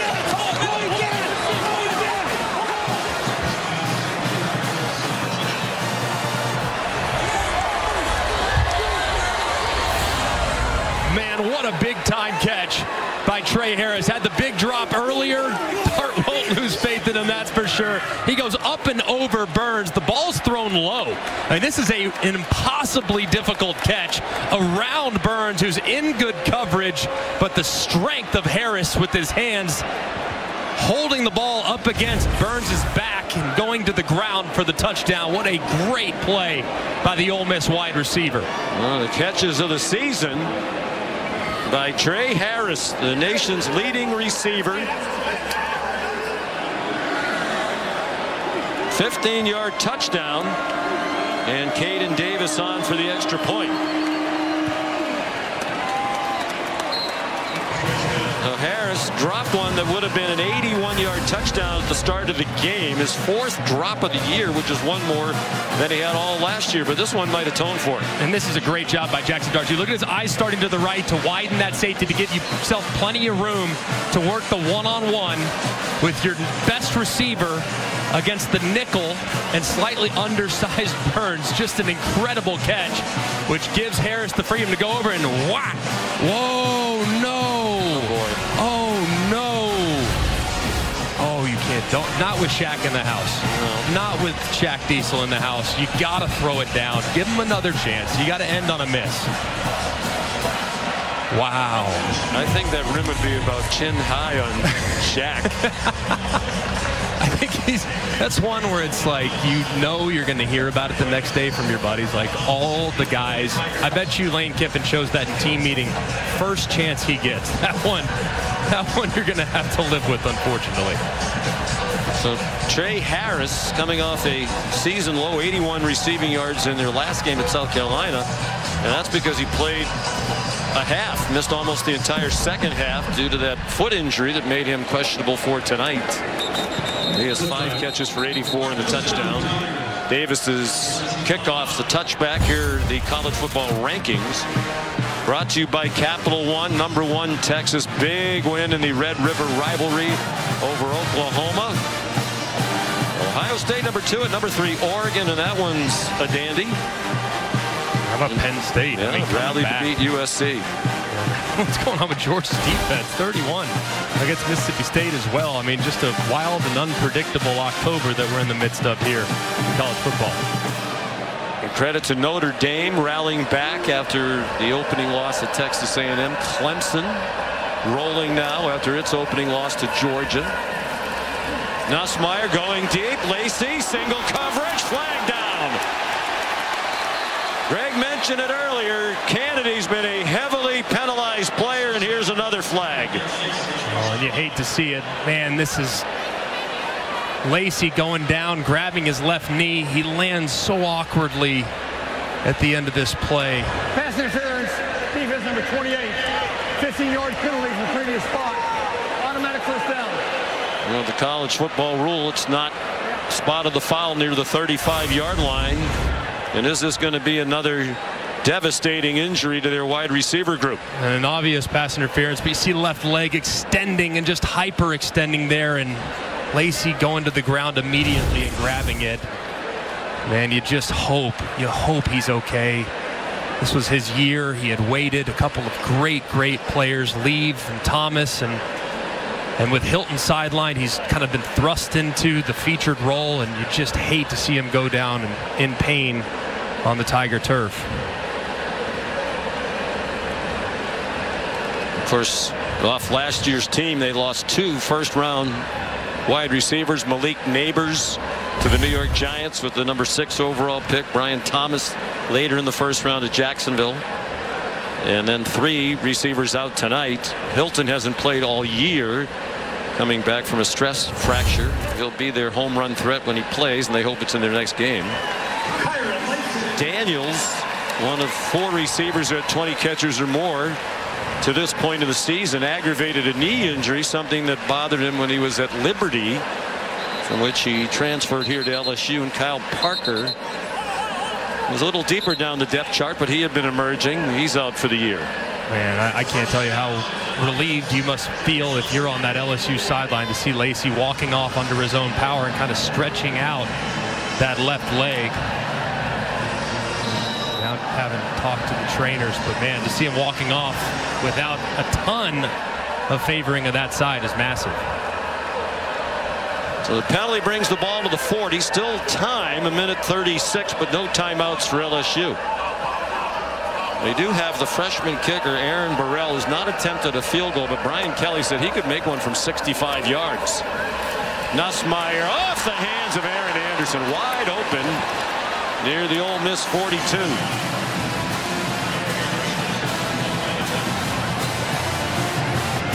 Williamson's had such a great year, and that's just really out of character right there. I mean, it's a perfectly thrown football and potentially a big play. I mean, that's one you absolutely have to reel in. There's another couple yards there, and you're flirting with field goal range. Nussmeier's settling into a nice rhythm, though, and he's also back to work in the middle of the field. His offensive line, the protection, too, here in the second quarter has been much improved. Caden Durham comes in at running back. Nussmeier forced back, throws on the run, diving attempt, caught by Xavion Thomas. Isaiah Hamilton right on him. That's to the 45-yard line of Ole Miss for 15 yards. They'll go quickly. The clock stopped for a moment to move the chains. 1:25 to go.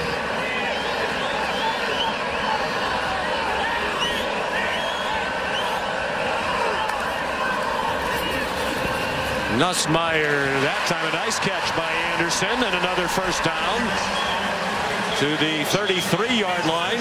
12-yard pickup. They are in field goal range now. Kyron Lacey is back on the field. To the top of your screen, the short side left of Nussmeier. And he is the target, and he has it. And a first down out of bounds at the 17-yard line. And now Jared Ivey is down on the field. And the fans boo. Now we should point out this is the first time tonight, Lane Kiffin's hollering at Ken Williamson, that there has been a stoppage for an injured Ole Miss player. They have been heavily criticized the last 3 games for one injury stoppage that looked questionable after another. 29 of them in the last 3 games against Wake Forest, Kentucky, and South Carolina. In almost every instance, the player returned to the game very quickly. And it got to the point, as Ivey is helped off,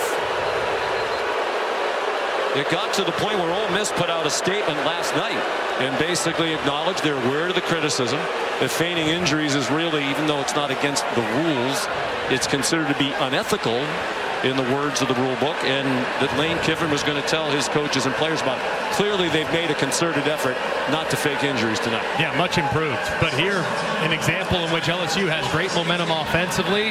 They're in cruise control. They're really clicking, and sure enough, this stops the rhythm. So it is peculiar timing, because this appears to be one of the better drives we've seen from LSU, especially when they've been utilizing tempo. We'll see how quickly, if in fact Ivey does come back in quickly. A draw, a little awkward looking. Caden Durham spins ahead to the 16. And now the clock goes under a minute. Now they're lining up quickly, but they have a lot of time. They're on the 16-yard line with 55 seconds to go. Does Ole Miss start to think about maybe calling some timeouts at some point here too, with how fast they can go? Nussmeier against the blitz, had an open receiver, and it's caught by Xavion Thomas, who wasn't as wide open as Aaron Anderson, but it worked.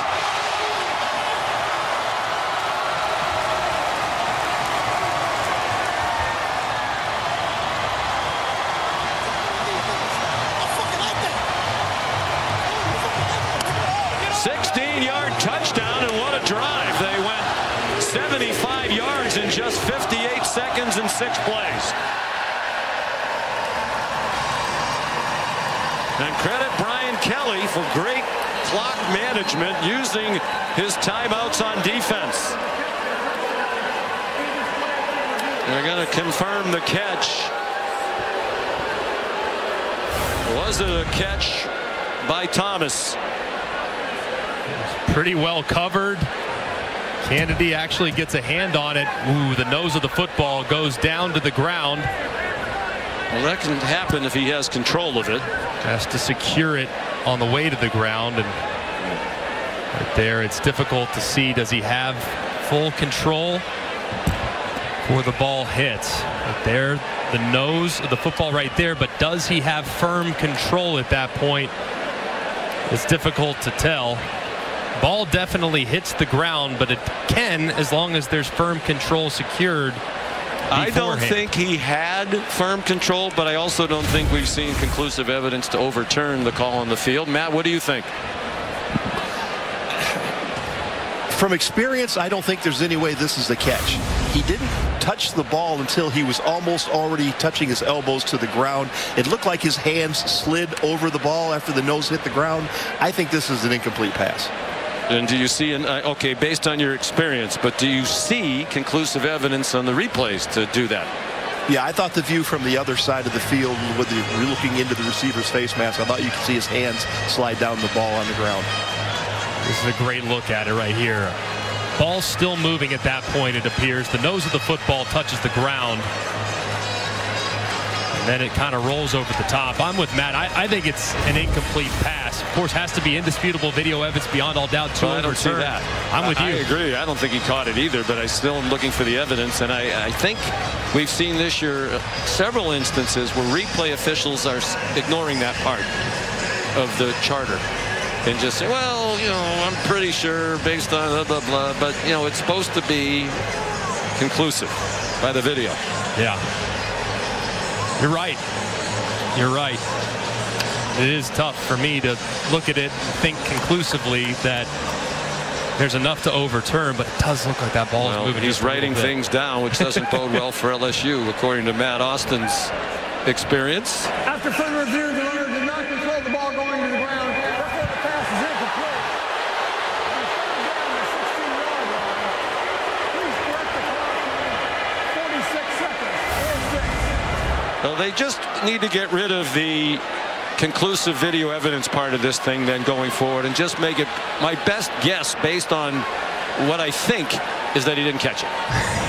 Because the conclusive video evidence thing has gone right out the window this year in college football.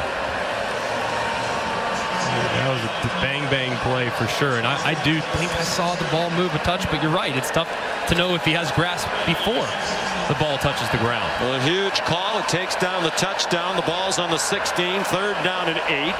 44 seconds, no timeouts for LSU, all 3 for the Rebels. It looks like a pressure look from Ole Miss up the middle. And they bring pressure, and Nussmeier throws for Aaron Anderson over his head. And Aaron Anderson was wide open on the previous play. They elected to throw it to Xavion Thomas.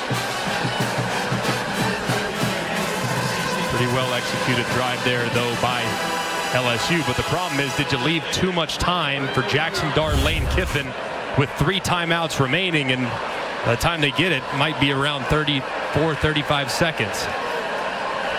And here's Damian Ramos, former walk-on, redshirt junior from Baltimore. 33-yard attempt, and that one hooks inside the right upright. And he's now 6 out of 7 in field goals this year. And that makes it a 1-score game. And what Sean's describing, you're going to see just an absolute butter route right here by Aaron Anderson. Look at him set up the safety, cross face, and he's wide open. Double post. He even puts his hand up asking for the football. Just a perfect route, but the pressure up the middle forced Nussmeier to retreat. Made a ridiculous throw. I mean, that throw was absurd just to give his wide receiver a chance. Didn't have quite enough on it. One that you would think the receiver might be able to reel in, but a big missed opportunity, though. Had he stayed inside, it's a touchdown more than likely.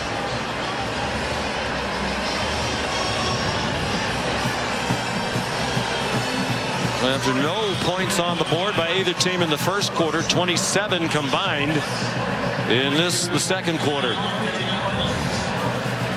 Micah Davis back for the kickoff from the freshman from Bossier City, Louisiana, Aaron Burrell, with the enormous leg.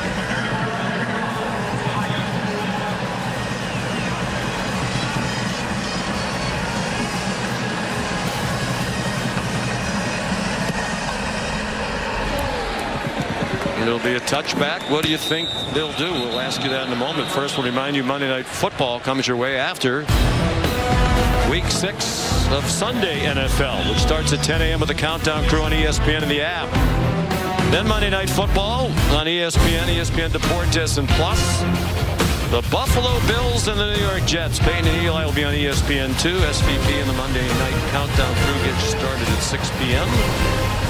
First game for the Jets after they fired Robert Saleh earlier this week. Ole Miss typically pretty aggressive. They can score quickly. They have all 3 timeouts. Parrish swung down after a 5-yard gain. Greg Penn in on the tackle. Senior from Baltimore.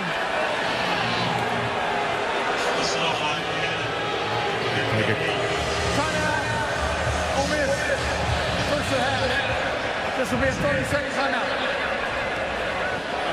Well, they have demonstrated they can go up and down the field. I think the question for me, Greg, still is how good is this Ole Miss offense? Because they were record-setting in their first 4 games of the year. 600-plus yards of offense against Furman, Middle Tennessee, Wake Forest, and Georgia Southern. But you look back at that, those 3 FBS teams that they played are all in the bottom 10 in total defense and in pass defense. Then they got stymied by Kentucky. Better last week against a good South Carolina defense. There's Charlie Weiss Jr. who calls the plays. But how good are they? I really like their skill. I mean, I think their skill's elite.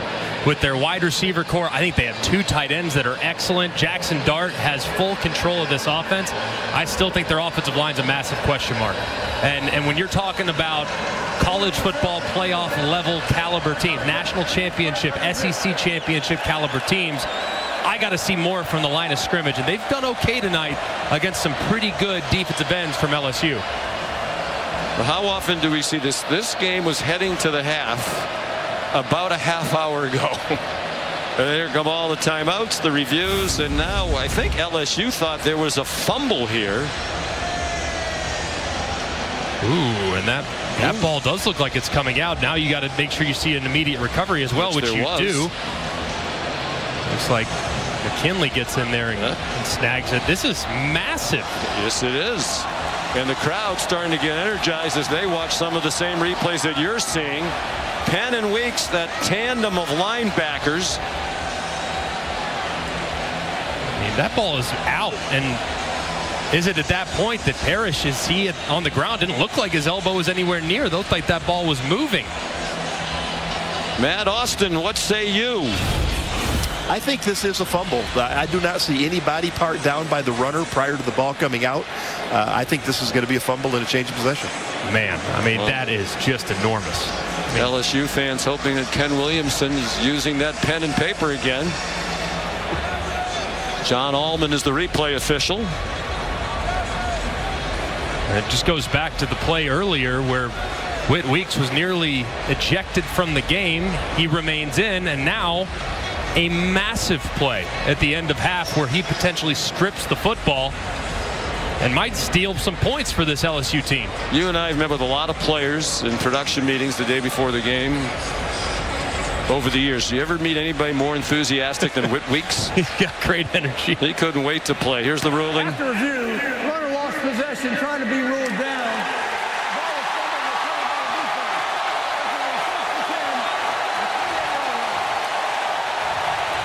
Well, what a swing of emotions for this crowd. They thought they had a touchdown to get within 3. That got taken down on replay. Whit Weeks, as soon as that play ended, was pointing toward the end zone as if to say, that's a fumble and we have it, and he was right. So now, 26 seconds to go.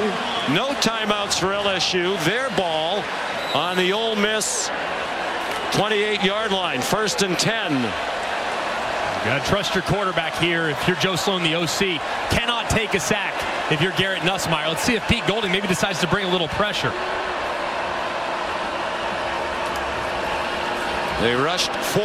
Nussmeier sets, throws, end zone! Diving attempt and incomplete.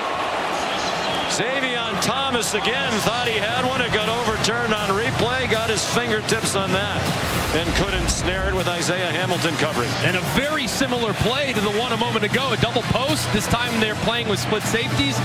Tries to get it up and over the top, but Thomas almost reels it in again. Almost the exact same result as the play before that was overturned. They are in field goal range for Ramos.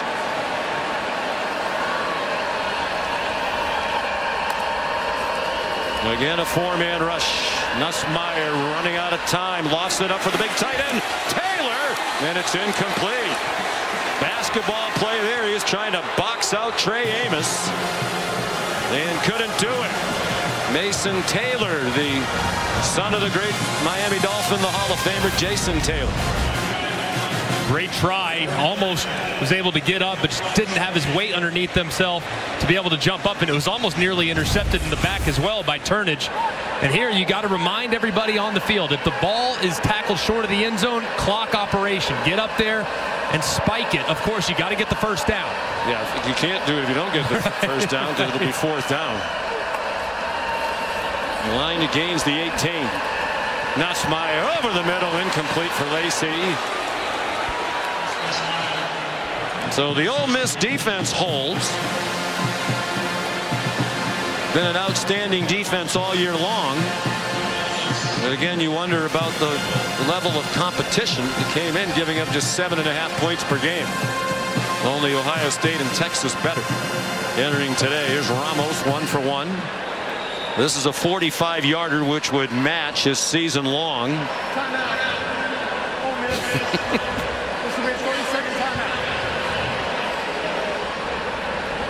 The first 28 minutes of playing time took about an hour and 15 minutes. The last 2 minutes are going to take over a half hour to play. It's turning into basketball here at the end of the game situation, but a lot of drama here in these last 2 minutes. You had a great drive by Ole Miss, incredible catch by Trey Harris, a nice answer by LSU, a touchdown wiped off the board, and then a fumble, which now allows LSU a possibility to score some more points. So pretty crazy and chaotic here, final 120 seconds of this ball game.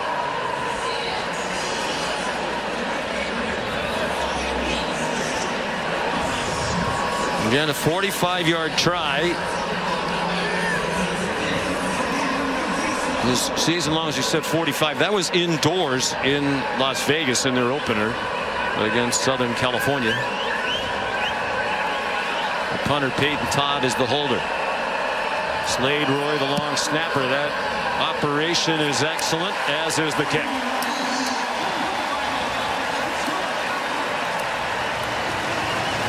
A lot of twists and turns here in the last couple of minutes of the half. And LSU is within 4 with 5 seconds to go till halftime.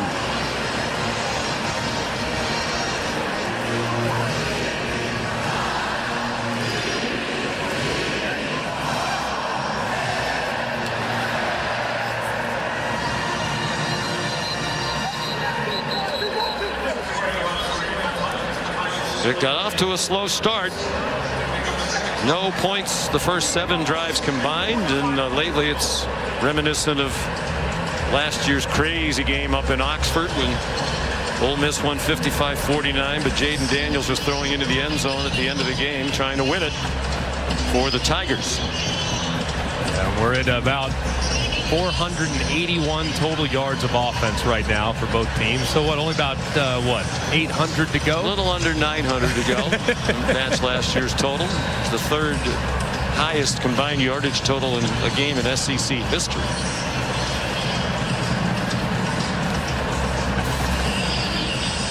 Aaron Burrell.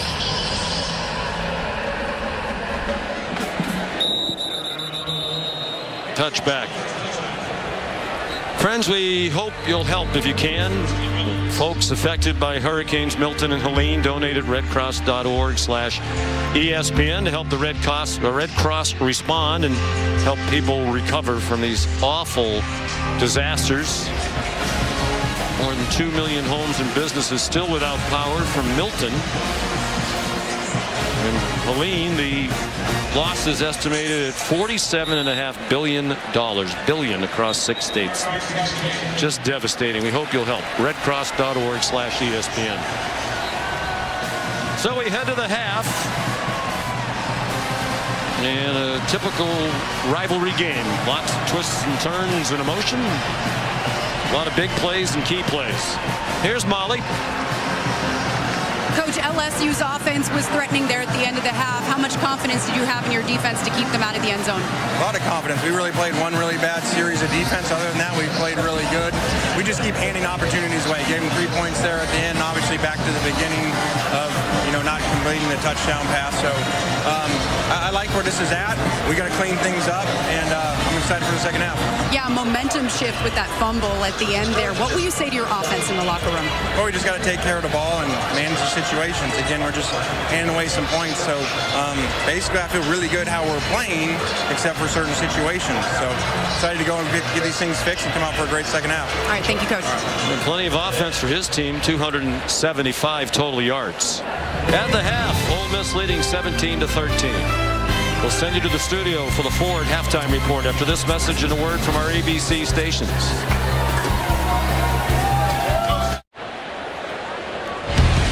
This is the SEC on ABC.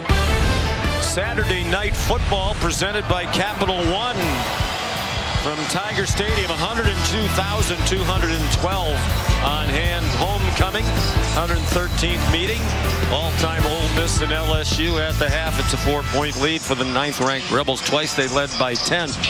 We heard a couple of interviews with Molly McGrath and Lane Kiffin in that first half. Both times Lane said, I really like the way this is going. It's just a couple of little things that have kept this close. Yeah, they're averaging over 7 yards a play. I mean, they've had big play opportunities, but they've shot themselves in the foot a couple times. They had the fumble late in the half. They had a big dropped pass on the first or second play of the game that would have been a 60-70-yard touchdown to Trey Harris. They missed a field goal. They had a 4th and 1 miscommunication that resulted in a tackle for loss. I mean, they've had several opportunities to pull away from LSU, and they've had some self-inflicted mistakes. So they got to feel pretty good about how they played in the first half. Just got to clean things up.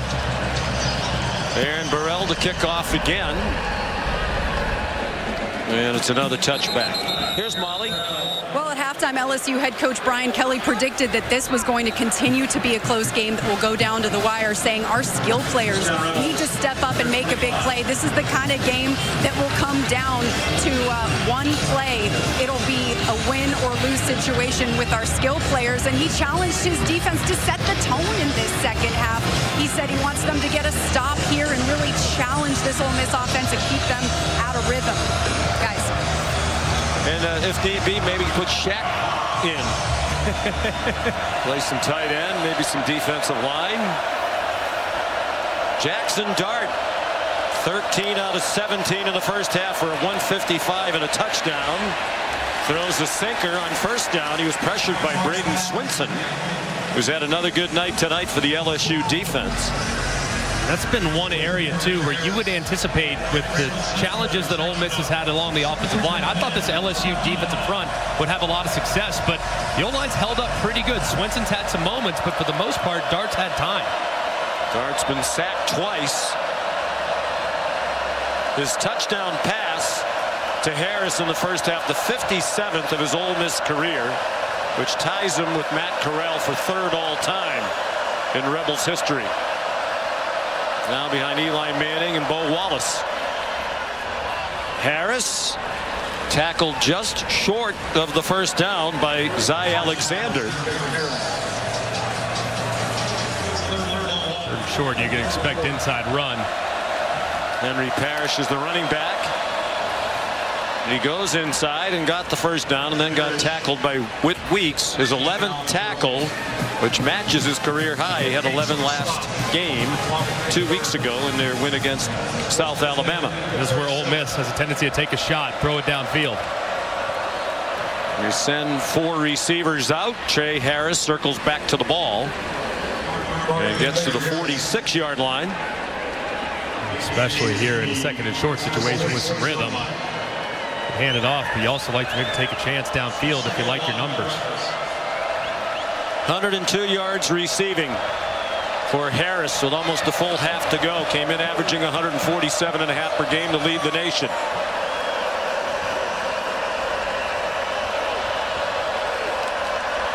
His 5th 100-yard receiving game of the year, and this their 7th game. Dart under pressure as he threw, incomplete in the direction of Harris, who signals to the sideline that he wants to come off, which means LSU has time to substitute if it would like. Big 3rd and short, another inside run. The interior of this offensive line has had some success running it between the tackles tonight, averaging over 5 yards a carry, so would anticipate pressure and possibly the use of J.J. Pegues, the short yardage specialist. And he's out there now. Defensive lineman who's seen plenty of time on offense, has scored 4 touchdowns. He lines up in the pistol behind Dart. Last week they direct snapped the ball to him. There's Pegues, who was a tight end in high school, converted to defensive line at Auburn, and now has become a two-way player at 325 pounds. I don't know how you stop him. I mean, the guy is so strong and has such great feet for a guy that's as big as he is. We've been told that he can also throw it too. Now, we haven't seen that. A little pop pass here, perhaps. Garrett Nussmeier taking oxygen, hasn't been on the field yet here in the second half.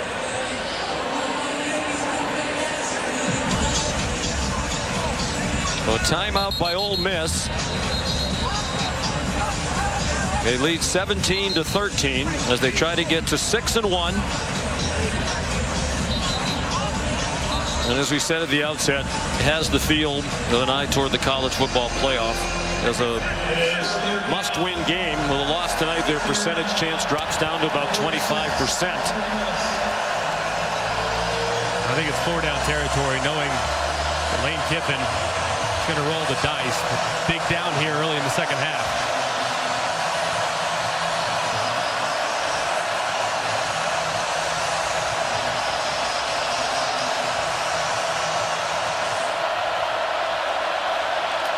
It is Pegues taking that direct snap.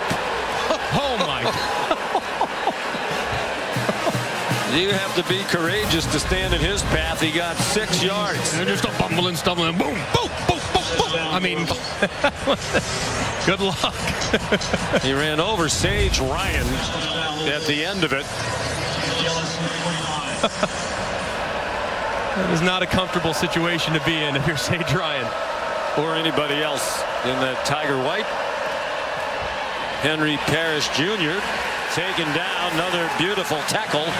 Zy Alexander, you can see why he's a difference maker for this Tiger defense when he's healthy. Yeah, he's been great, and it's been a big key for them to tackle on the perimeter. These Ole Miss Rebels do a great job of making guys miss.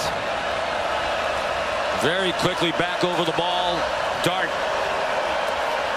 Short throw. Good tackle again. Caden Lee stopped immediately by Greg Penn. And now he's not getting up.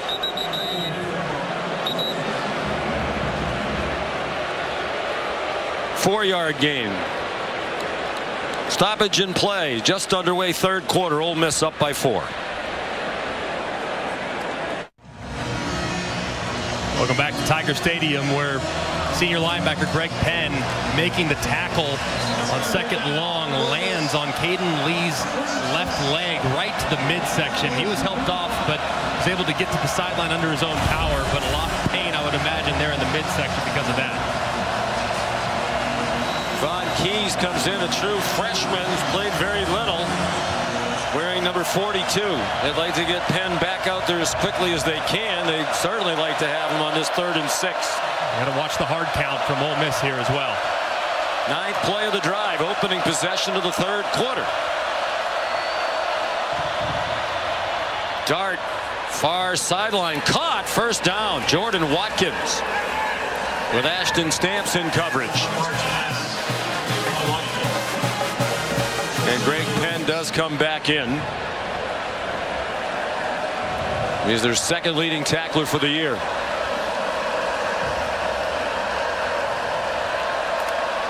They bring pressure off the corner. It's picked up, but they got there. Major Burns. The ball came out. Back stayed in to block Burns. Looked like he had him, but Burns powered through it to get to Dart, and the ball came out. No signal yet from the officials.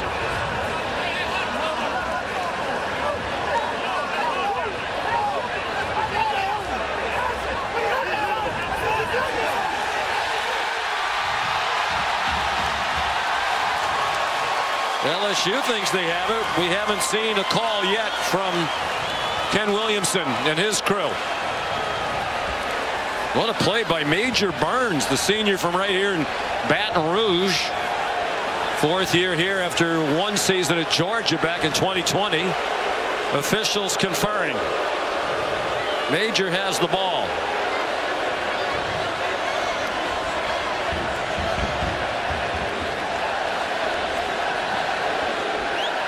Stephen Ray lost his hat.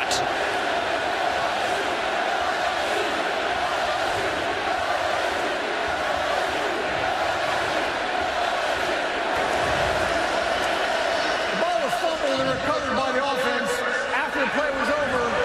Personal foul and necessary roughness. Number 65, the offense. 15-yard penalty and Dan will kick. It'll be second down. Jerquan Scott called for the penalty. LSU thought they had recovered the fumble, but apparently they did not.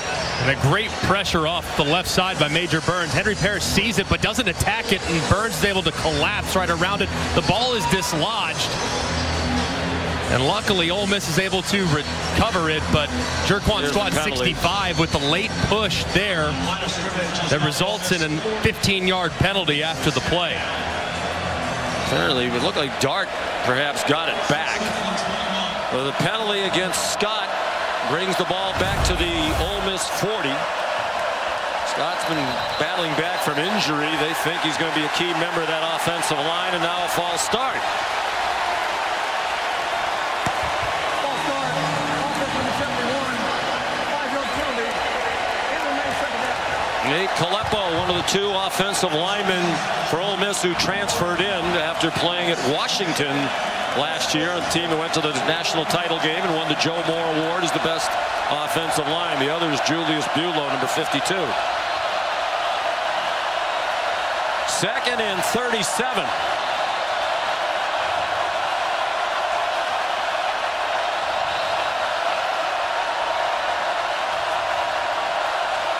Play clock down to 4. Another blitz.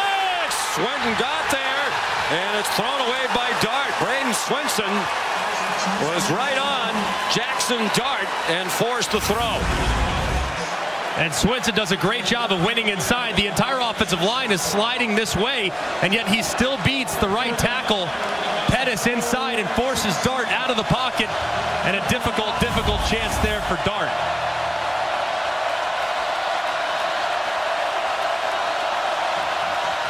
Third down and 37. There's 6 of their last 7 on 3rd down. However, Ulysses Bentley tripped up in the open field. Nice tackle by Xavier Atkins, a true freshman from Houston. They're playing with a lot of freshmen on defense. There's a flag down at the end of the play.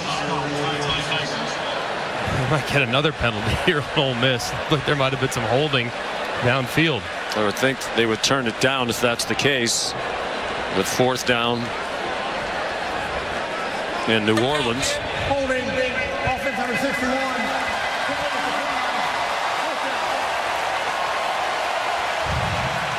So they had the ball for 12 plays, and they wind up having 18 yards on the drive. Diego Pounds, the transfer from North Carolina, who's been starting at left tackle with Jaden Williams out injured. 3rd straight start for Pounds. Frazier Mazin, 3rd-year starting punter. The Australian. Nice kick. Xavion Thomas is going to try it. He bounced off the first hit and brought it to the 18-yard line. He was met immediately by Isaiah Hamilton, who could not make the tackle. 45-yard punt, 8-yard return. Time for tonight's Sonic Drive-In Recap. It's been the miscues from Ole Miss. Missed play by Trey Harris. Deep ball, drops it. He's to the house. And they miss a field goal a little later, in the first quarter. Then on 4th and short, they don't block the end man on the line of scrimmage. They try to put a receiver on him. That didn't work out so well. And then the fumble late by Parrish that was recovered by LSU that led to 3 more points for the Tigers. And then first drive of second half, they have several penalties. So they've had a lot of mistakes tonight. First possession of the second half for Garrett Nussmeier and LSU. Caden Durham banged out of bounds. far sideline, 23-yard line. Trey Washington knocked him out of bounds. LSU has to get the run game going. Just 33 rushing yards in the first half. But that play right there, even though it goes down as a pass, it's really like a toss sweep. So they got to get this defense running sideline to sideline. They've run twice as many pass plays as runs. 27 passes. Flag down before the snap for a false start. False start. Offense number 79. 5-yard penalty. It remains second down. It's on the center. DJ Chester, redshirt freshman from Conyers, Georgia. And this has been a theme really all season long with Chester and this offensive line. And they've had a bunch of false starts. And I don't know if it's Chester being late on the snap. That time it looked like it was. You just can't keep going backwards when you have such a veteran group up front. Third year here for Brian Kelly. Very happy here in Baton Rouge. Called this a transition year. When he first got here, they were way down in scholarship numbers coming off a 6-7 season. Gradually building it back up. Durham run down from behind by Chris Paul. The transfer from Arkansas. Been terrific. 6-yard gain. Dick Golding, the defensive coordinator, said really he thinks the key to their defense so far this year has been the play of Paul and TJ Daugherty, the other linebacker, particularly their communication skills. Last year, first year in the system, lots of issues just lining up correctly and executing the defense much better in that regard in year 2.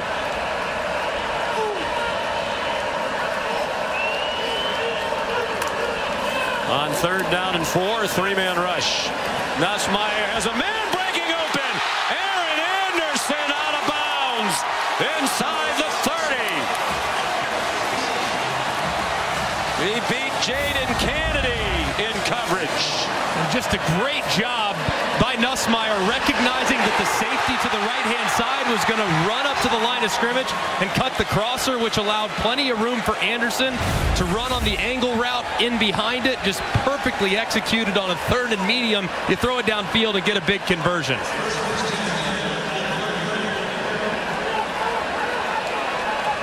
"46-yard completion to Anderson. He's had at least 5 catches in every game this year. Just 2 so far tonight. They have numbers to the left-hand side if they want to run it. They want to run stretch zone to the left. I mean, they got plenty of room. Josh Williams back at running back out of the pistol. They run to the right, and he stumbles ahead for 2. It was interesting what we just saw there. You know, Joe Sloan, we talked to him yesterday, the offensive coordinator, said one of the benefits of having the coach to helmet, the quarterback's helmet communication, is it's not like we've seen so much in recent years in college football where the quarterback gets to the line, starts to call a play, then he looks to the sideline. And then the defense knows, okay, it's going to be a moment before the snap, so they start to adjust. They've coached Nussmeier, you know, to not look to the sideline, to stand with his hand toward the center. And he can take his time. They can change the play in his helmet without looking. They didn't do that on the last play. He throws into traffic. Looking for Mason Thomas, a terrific tight end who does not have a catch tonight. Came in as their leading receiver for the year with 28. Double covered. Chris Paul was there. Really not a good decision by Nussmeier. I mean, there haven't been many tonight in which he's really forced it, and they're in double coverage. Never sees the safety over the top. And lucky that that ball wasn't intercepted by Amos, who just kind of mistimed his jump. But you can't hear on 3rd down and 8. You cannot hold the ball knowing that this defense is going to probably try and knock you out of field goal range. You got to get rid of it. They are in field goal range. We're midway through the 3rd quarter. Pressure brought by Ole Miss. Up for grabs. And incomplete. Again trying to get it to Mason Taylor. Trey Washington eyeing the interception. And the field goal unit comes out for Brian Kelly.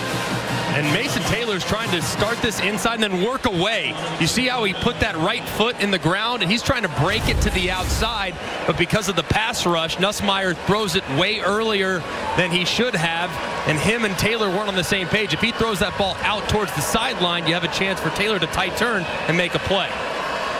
This would be the longest field goal of the year for Damian Ramos, 46 yards. That's nowhere near it.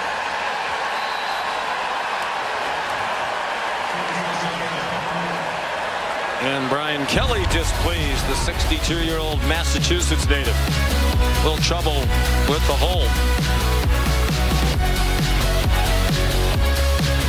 This is the SEC on ABC, presented by Capital One. An SEC Saturday that could define the season. Top 10 collision. Playoff chances hanging in the balance. Stars have to play like stars. Go! An epic Top 10 SEC on ABC doubleheader next Saturday.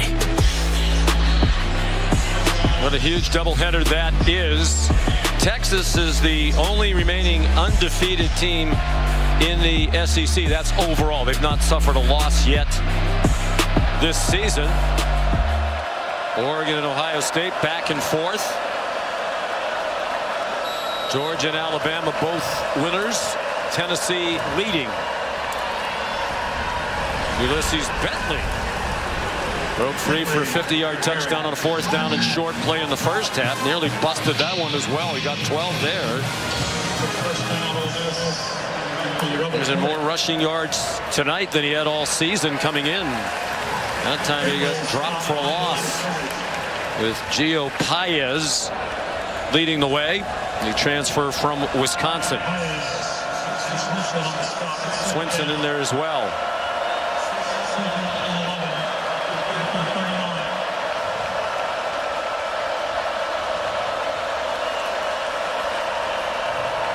Jackson Dart, after the play fake to Bentley, threw it out to him in the flat. And he's tackled by Weeks with help up top from his fellow linebacker Penn, and Zy Alexander also there. 3rd down and 7. An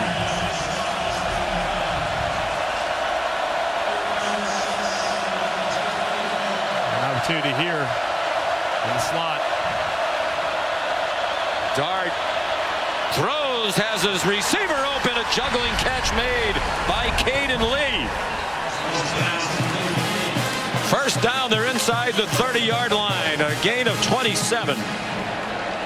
Great recognition by Dart on man coverage with Lee on a safety. 5 catches tonight for Lee, at 5 all of last season as a true freshman. He has another catch. He got buried by Sage Ryan. 8-yard gain. And Nate Caleppo, the left guard, is the injured Ole Miss Rebel. 5:37 to go, 3rd quarter.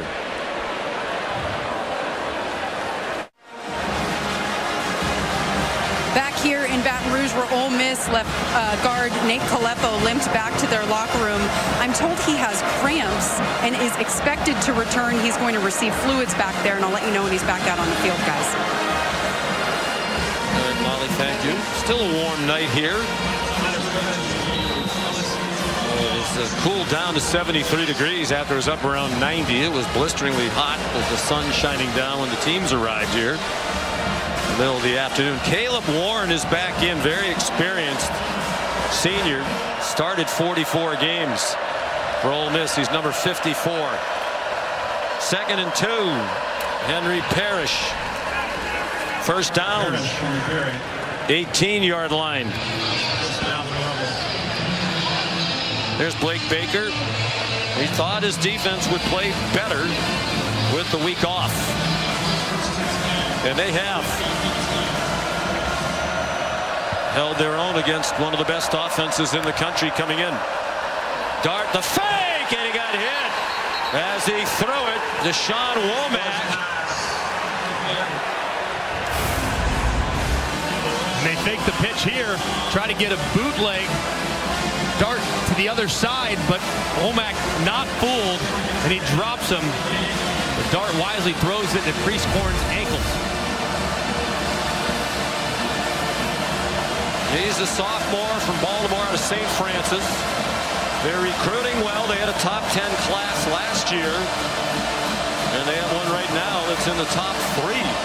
Does LSU, including the top quarterback prospect in the country. Pressure again. Dart hit as he throws, and it's broken up in the end zone. Major Burns with the pressure. Trey Harris, the intended receiver. Ashton Stamps there. Well timed on the pressure by Major Burns. Looked like he was going to be out in coverage. He blitzes at the last second and forces the inaccurate throw from Dart. Dart is tough. He takes a lot of hits. They're 9 out of 15 on third down.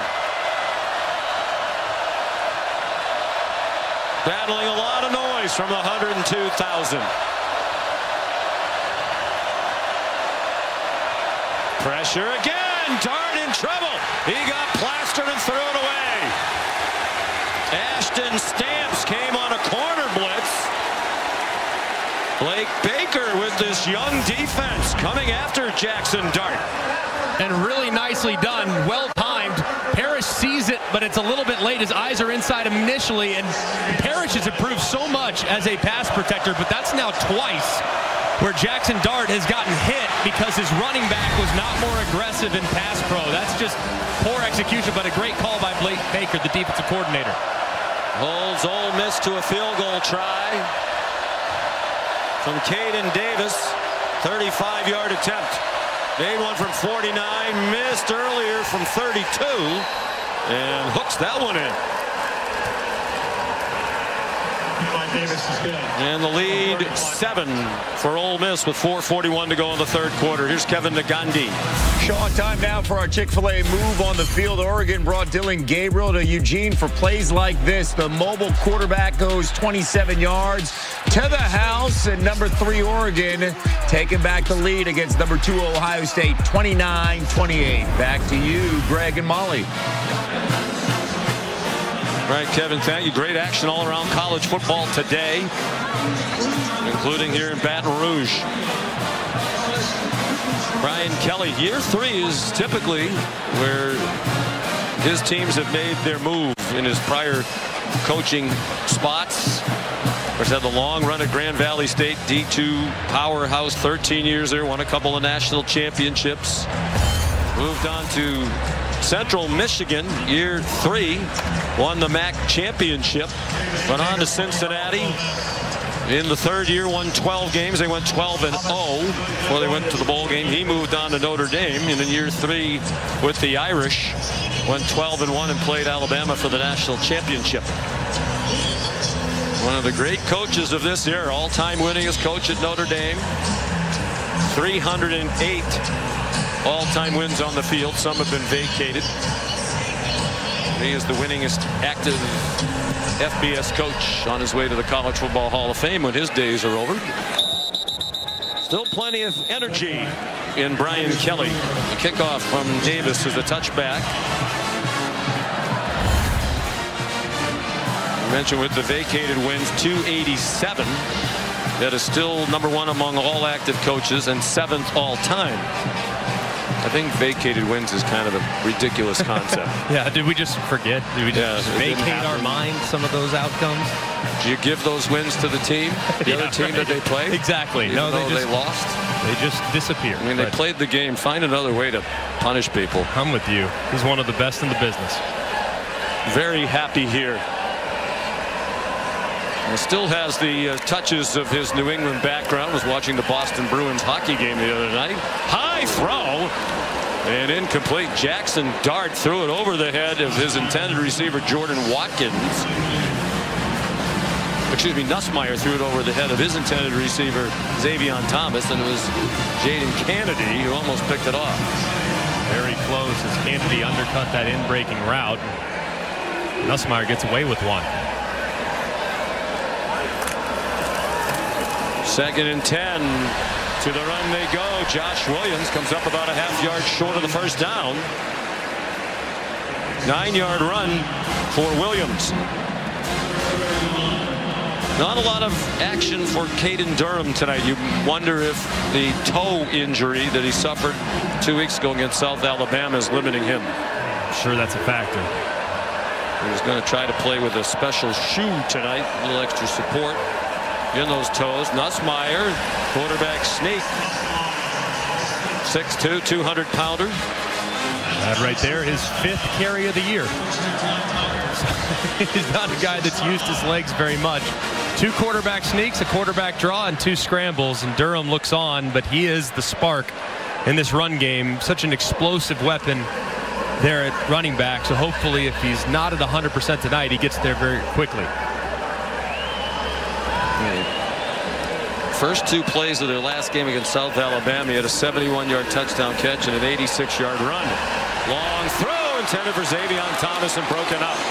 Good recovery by Jaden Kennedy.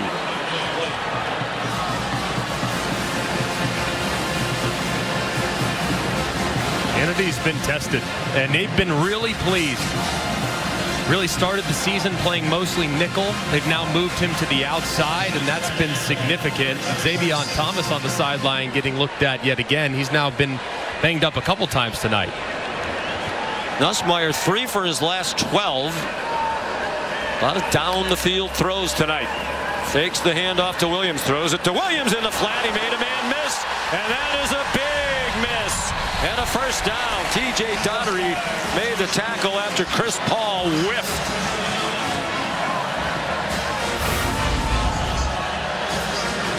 Just big time there. As Paul misses, it looked like just a little bit. Campbell got just enough of him, and Williams off to the races. 16-yard gain. Williams, powerful run. They lost John Emery, their 60 running back, to a knee injury. He was their leading rusher in the first game of the year against Southern Cal. We have to say Southern Cal or Southern California. They played both USCs. They played Southern California and South Carolina. Nussmeier lobs it up, a flag down. Anderson's jersey was being pulled by John Saunders Jr.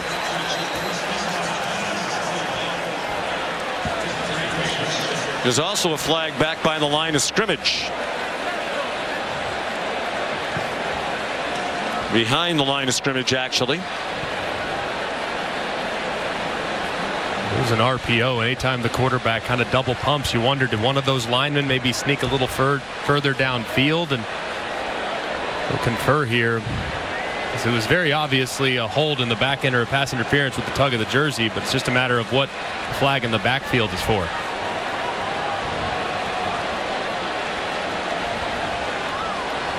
There were 2 fouls on the play, both charged on the defense. Personal foul, face mask, number 5. That penalty will be declined. Personal foul, wasn't a passer. Defense number 2. That penalty will be accepted. Enforced in the previous spot. 15 yards, automatic first down. Walter Nolan called for the roughing the passer, the transfer from Texas A&M. Let's take a look. It's an RPO. Nussmeier doesn't like it initially. Has to double pump. Daugherty rolls through, and there is a big. That's late there by Nolan, and Nussmeier sold it just a hair, but Nolan arriving way too late. So pretty easy call there by the center judge. Ball's at the 28. Caden Durham is at running back for the Tigers. Trying to bounce outside. Lowered his head and got what he could. Trey Washington made the tackle, leader of that secondary. Pete Goldingson, one of the smartest players he's ever coached, out of Trussville, Alabama. The running game's been a little bit better for LSU so far. Still lacking kind of that home run hitting potential, with Durham not being at 100% in the lineup right now, but they've got some hard yardage, and it appears like those running backs are finishing forward more than they were in the first half. 2 minutes to go, third quarter. Nussmeier ran away from the pressure. There's Mason Taylor with his first catch of the night.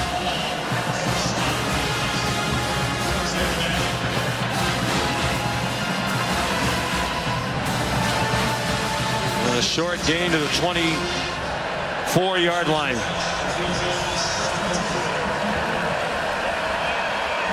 Man coverage from Ole Miss here on 3rd and 7, 3rd and 6 in that vicinity. So find a matchup you like. It's looking like 2-man right now underneath, which would invite some quarterback run. Can they get close enough to perhaps go for it on 4th down? They're going to go for the end zone. Jump ball out of the back of the end zone. Xavion Thomas had plenty of company in the red shirts of Ole Miss, and Brian Kelly, the field goal team, started on, and now it is going to come on. And watch, I mean, there's so many guys dropping out just like crazy. Look at this. I mean, the sky parts. Quarterback, run, out the gates, 2-man, take off. I don't care if you run a 10-second 40, you take off against 2-man. Doesn't matter what the circumstances are. When the C parts in front of you, go. That time Nussmeier didn't. He flung it in the back, and it was a missed opportunity. 41-yard try, and that one slices back through. So he's 3 out of 4 after that borderline shank moments ago from 46 yards. He's made now from 33, 45, and 41. But it's hard to beat a good team like Ole Miss when you keep kicking field goals. Yeah, and that's going to kill you. And at some point, you talk to Joe Sloan, the offensive coordinator, and at some point, Nussmeier is athletic. He can run. But so far this year, in the first half of the season, he's taken off just 2 times from a drop back spot. Well, part of that is, they don't have a proven quarterback behind. He's clearly their best quarterback. But Joe Sloan did tell him during the week, we're going to need you to run for 2 or 3 first downs tonight. And that would have been a perfect example. 2-man. I saw Tom Brady a million times. The second he saw 2-man, guess what? Bought a little time, waited for the O-line to show where it was going to separate and take off. So that's all part of the recognition, and he's still a young quarterback, relatively speaking, as far as snaps played and starts made. But he's going to have to recognize that coverage, because that's just stealing candy from a baby from a quarterback standpoint.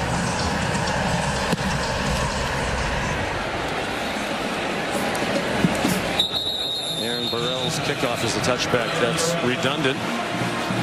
So what stands out to you now with 1:10 to go in the 3rd quarter? Ole Miss has not trailed tonight, but again, feels like they should have better control of the game than they've had, and that's kind of been the theme all night long. It really has, and the run game's been pretty good. I feel like Ole Miss, when the run game's going, man, they're really, really difficult to defend.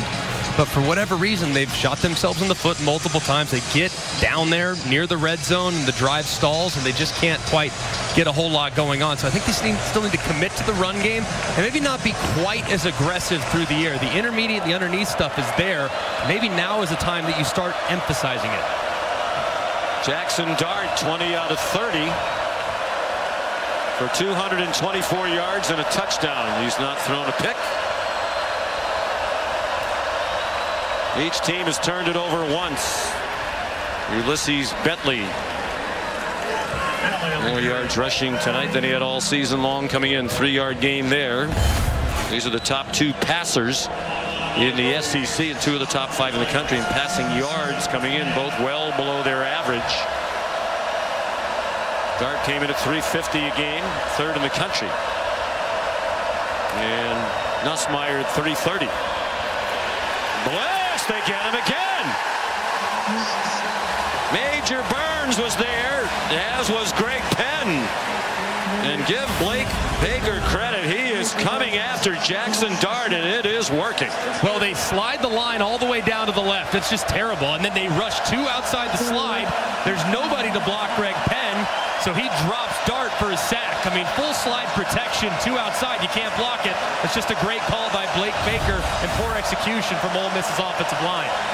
They don't have to snap it again here in the 3rd quarter, and they won't.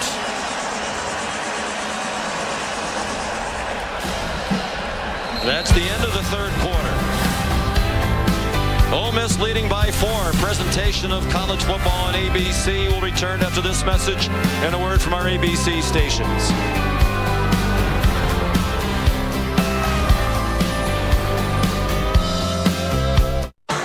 Coach, your defense was getting after Jackson Dart. What is it going to take to win this? Well, we can't keep kicking field goals, that's for sure, right? We got to get in the end zone, and, they're playing a lot of coverage.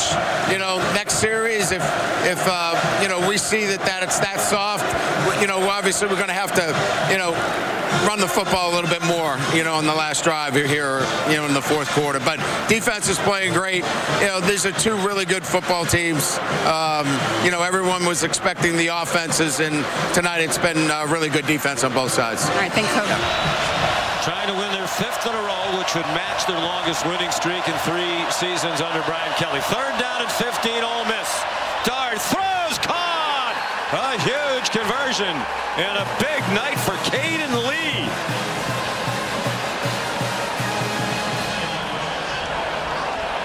$18 yards for Lee. And he's on the verge of a 100-yard receiving night. Career high in catches. Henry Parrish. Short gain. That was a huge 3rd down and 15 conversion by the Rebels. Massive. Just absolutely massive. And Lee is really crafty as a route runner. So difficult to defend. Parrish Shand is the injured LSU Tiger. Senior. 2nd year here after 3 at the University of Arizona. He's a Canadian from Toronto. Backup defensive end. And what a 3rd down and 15. Dart to Lee. Just beautiful execution too. Well timed, good protection up front. Savion Jones is coming inside, but because of the timing of the throw and the immediate separation by Lee working against Woodland, the progressive pylon cam shows you that separation and a nice pitch and catch and a terrific conversion. Lee's a sophomore. If he has another catch, could have 2 100-yard receivers tonight. Trey Harris already up to 102. Shand walks off.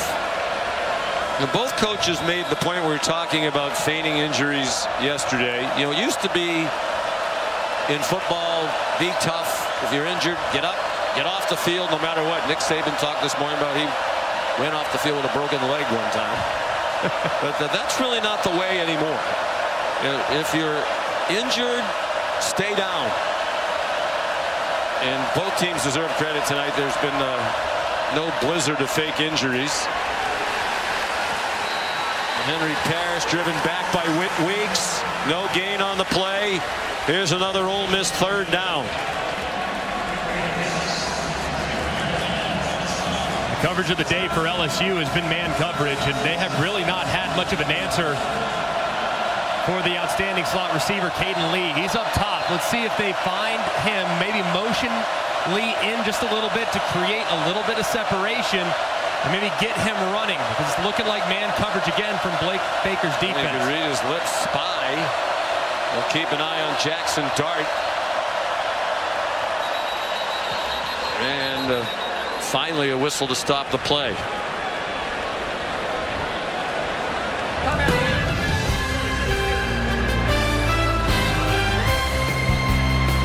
LSU called that timeout.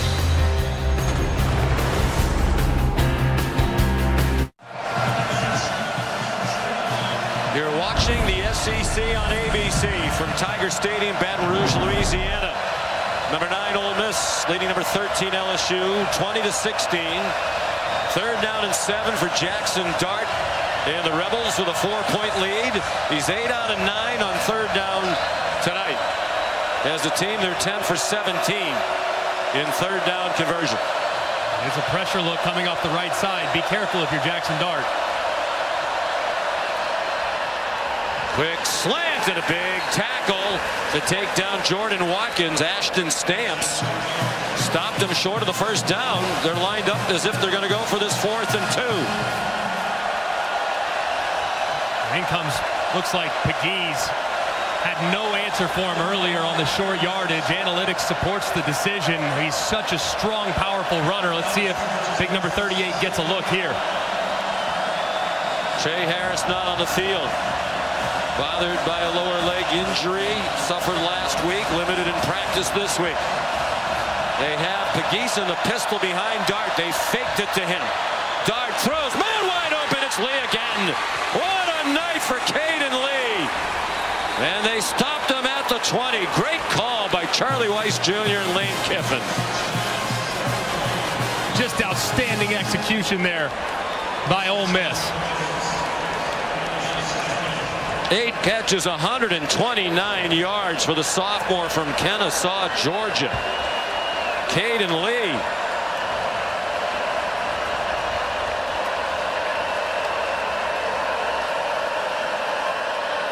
First and 10 at the 20-yard line of LSU.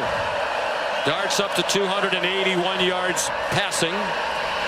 Bentley breaks free from a tackle. There's a flag down. He got loose from Major Burns. And then Sage Ryan made the stop. But there is a flag thrown.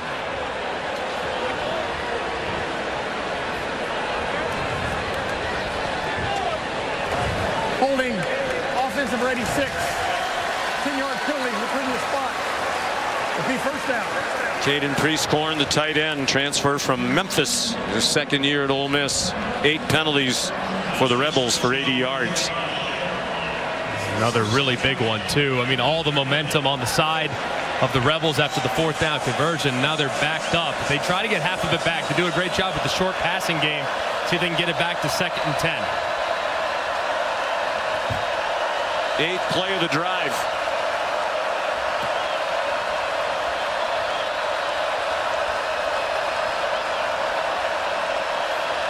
A lot of maneuvering on both sides. The play clock's down to 2.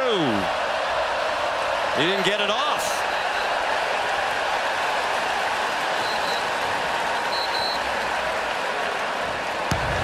Player game. Offense. So unusual with as fast as they go.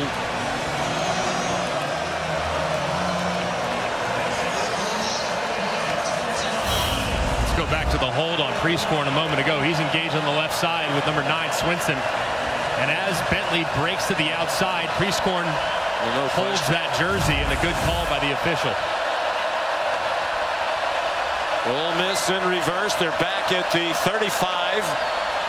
1st and 25. Lots of time for Dart into a crowd and intercepted by Alexander.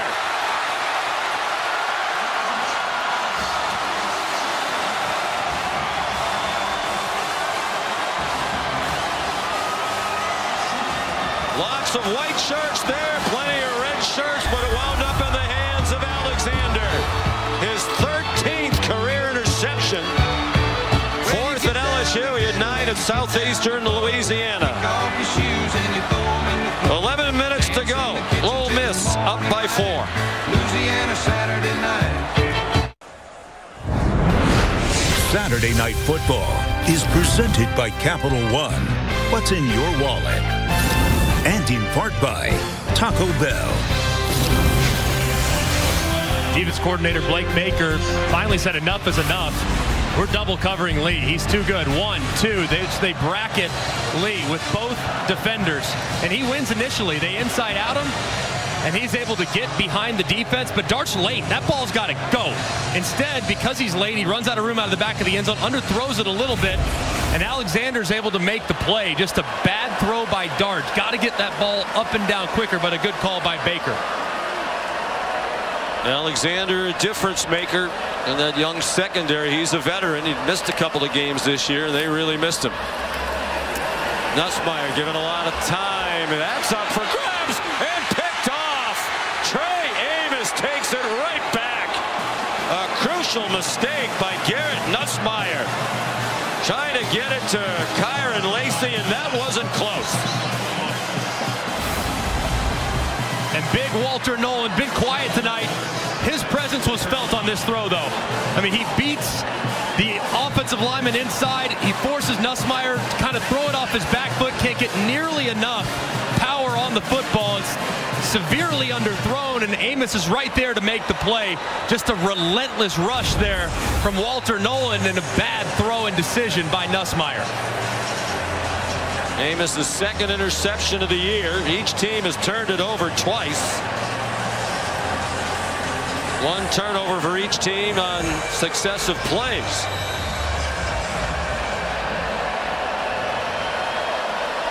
Ole Miss back in business with just under 11 minutes to go, leading by 4. They have not trailed tonight. They've twice led by 10. And that one incomplete off the hands of Caden Lee. Here's Molly.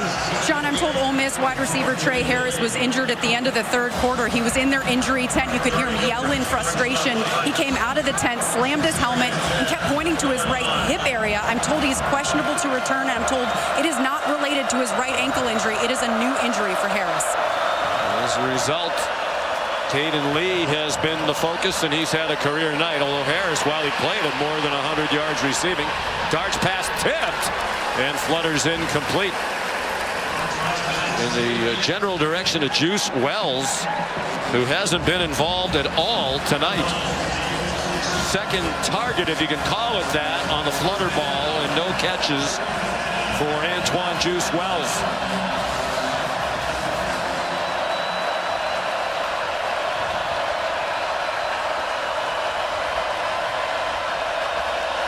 The 19th third down of the night for Ole Miss. They've converted 10 of the previous 18. Pressure, and down goes Dart again with the 5th sack of the night. Braden Swinson with this one for LSU. And he just goes right around Diego Pounds, the left tackle. Just a tough spot for Diego Pounds. Dart tries to flush, but Swinson, way too active and quick. He drops him for a huge stack on third down. 9-yard loss. Frazier Mazin, the punter. Xavion Thomas, fair catch, and the ball takes him out of bounds near the 15-yard line. Excellent punt by Mazin. 55 yards and no return for the dangerous Thomas.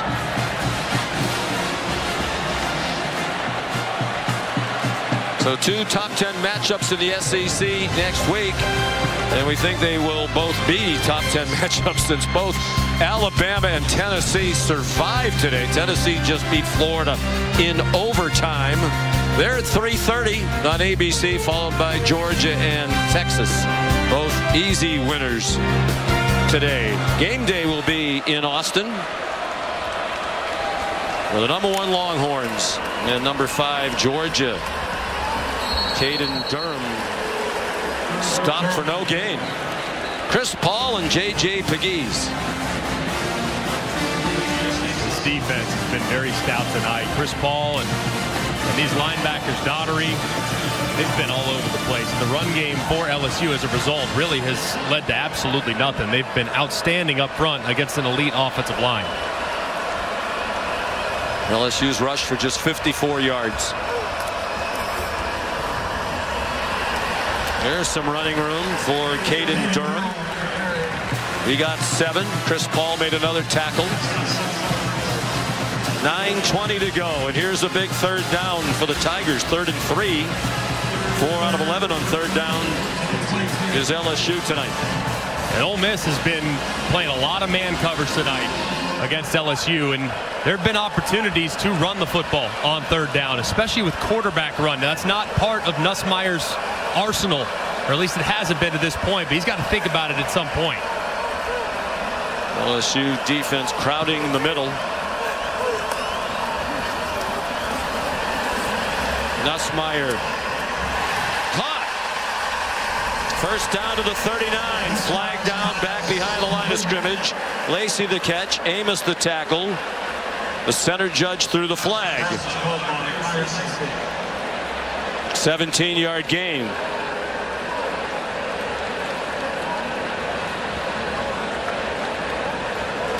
Two fouls, both on the offense.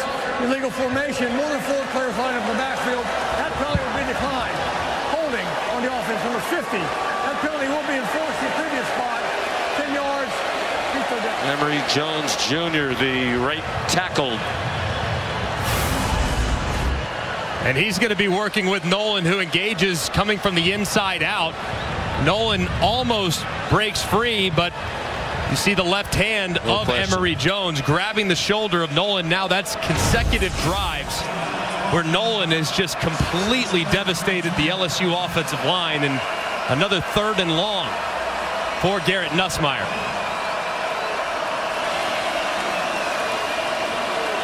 Third down and 13. Fifth LSU penalty. That one's a big one. They're back on their own 12. They brought pressure. It was picked up. Now he's running out of time. Now he takes off running. Now he has the first down. Well, they told us he could run. And he did. Got just enough. He got 14 when they needed 13. And it's so good. It's just improvement. Look at this. I mean, just go. Take off. And he does. Finally, LSU hasn't had any scrambles. They get one there. Durham swung down for no gain. This is a terrific pass rush, and they are so good and so disciplined. So when they get out of position, you got to make them pay. And there have been many times tonight where Nussmeier hasn't been willing to take off. That time he does, and is rewarded with a huge conversion. More than midway through the fourth quarter now. 4-point lead for Ole Miss. All day to throw. Takes the check down. Durham stayed on his feet. Chris Paul didn't think so. He said something to the official. Nussmeier's tying the line up. I think he wants to snap it before they can replay it and see if Durham was actually down. It's a 13-yard gain. I don't blame him. It looked like those knees were really close. Yeah, the officials aren't going to let them get away with that. And Xavier Harris. And the torn to booze. We'll see. I mean, they were going to review it anyways. Let's see if that left knee is down. Ooh, tough man. to tell. He might have saved it. We'll see. Well, they're going to take a look at it. We'll be back in just a moment.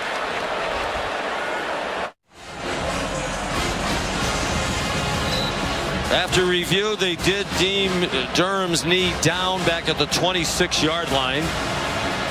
So it was a no-gain play. And then watch Xavier Harris looks to the sideline, gets the signal, and down he goes. Well, they issued the statement, and he's fine on the sideline. They were aware of the controversies, but when they needed it, they went back to the fake injury. J.J. Pegues, that is a free ball, at least for the moment.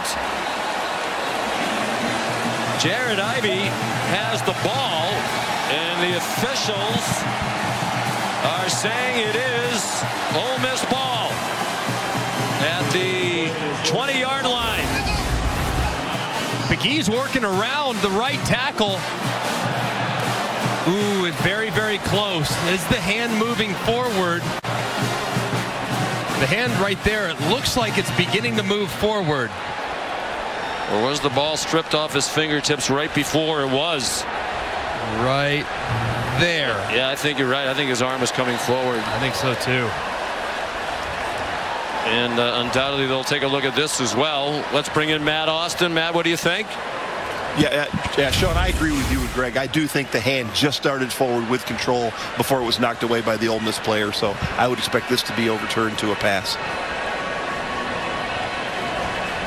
Very close too, and a great rush by Pegues off the right side. The ball was knocked out of the quarterback's hand prior to his hand moving forward. Therefore, it was a fumble recovered by the defense. That previous play is under review. John Allman is earning his money in the replay booth tonight. All of them have been difficult too. It's not like there have been a lot that have been clear cut. Dating back to the targeting situation, to a catch, no catch, to a moment ago. The only one that was clear was the fumble at the end of half by Parrish. Well, no matter what, Pegues is a force on both sides of the ball. What a player he is. Terrific athlete, man. So fun to watch. I love watching that guy play. And they have harassed Garrett Nussmeier without Princely Umanmielen, who was questionable coming in with an ankle injury. Didn't play last week at South Carolina. And we cannot recall having seen him play at all. So I guess the fake injury thing is just in emergency situations. Right. Well, we're aware that it's a bad look and the rule book says it's unethical, and we've talked to our team about it. But we need those 13 yards back on that potentially. The quarterback's hand was moving forward before it was knocked out of his hand. Therefore, it's an incomplete pass. He's forced down to the 26-yard line. Well, either way, Ole Miss is going to get the ball back, but they won't get it back deep in LSU territory unless they get a big punt return. Very fortunate there, too, because that was very close. And this offensive line has held up pretty well for the most part here in the second half in protection, but that time, very dangerous.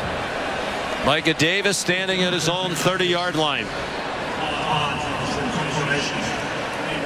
Peyton Todd is the punter.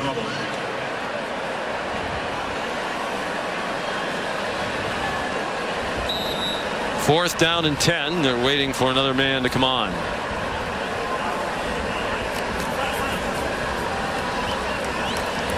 Paris Shand, part of the protective shield. Short tumbling punt, a sliding catch made by Davis. Then he got hit by his own man. Dangerous play by Davis. 37-yard punt. There's a flag down back near midfield.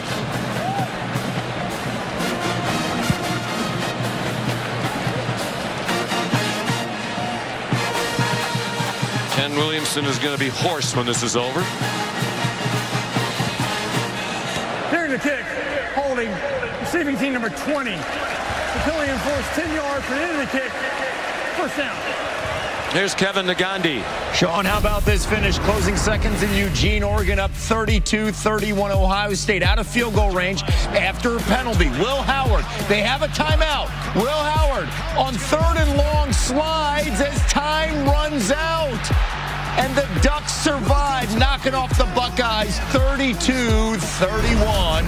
Back to you and Greg. Wow. What a game. What a day of college football.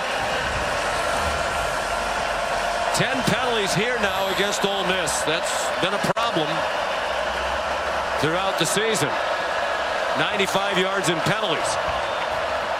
Jackson Dart after the fake. Now to the 43. What a baller he is. 16 yards on the run. Been pretty quiet, too, with his legs. I mean, he hasn't had a lot of room to run and makes a big play there. Caden Lee, flag down again. Weeks swung him down. If it stands, it's the 9th catch for Lee. They potentially get a horse collar here, too. That's a possibility there by Weeks. Personal foul, horse collar tackle, defense number 40. 15-yard penalty from the end of the run. Includes an automatic first down. Lee is so good tonight. I mean, if you're going to find an MVP, he might be it for the Rebels. And Weeks' hand getting inside the collar of his jersey and throws him to the ground. The official's 2 yards away. Very easy call, and Ole Miss with a couple of plays, and now they're knocking on the door of field goal range.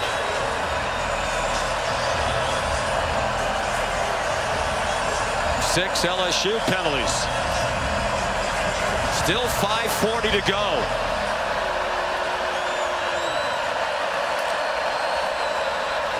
Dart calls his own number again. Jackson Dart inside the 25 with another first down. Upended by Zy Alexander. 16 yards on the gallop for Dart. And just great job. Counter action here. Dart is able to get a nice fake, ride it, and then roll. The safety, Major Burns, too far outside. Dart's able to crease it right up the middle. A similar play that they just ran on the drive start a moment ago. So clearly they found something with the numbers on quarterback counter.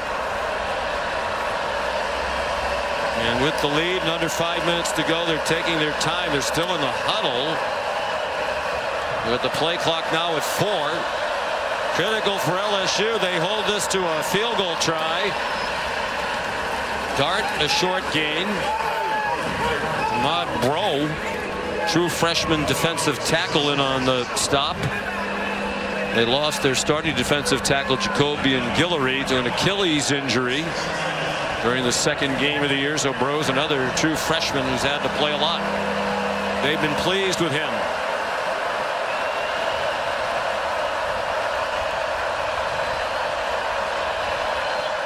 Again, no hurry for Ole Miss. They're used to snapping it quickly, but with the lead, they take the play clock down to 6. Dart, end zone, over the head of Juice Wells with Zy Alexander in coverage.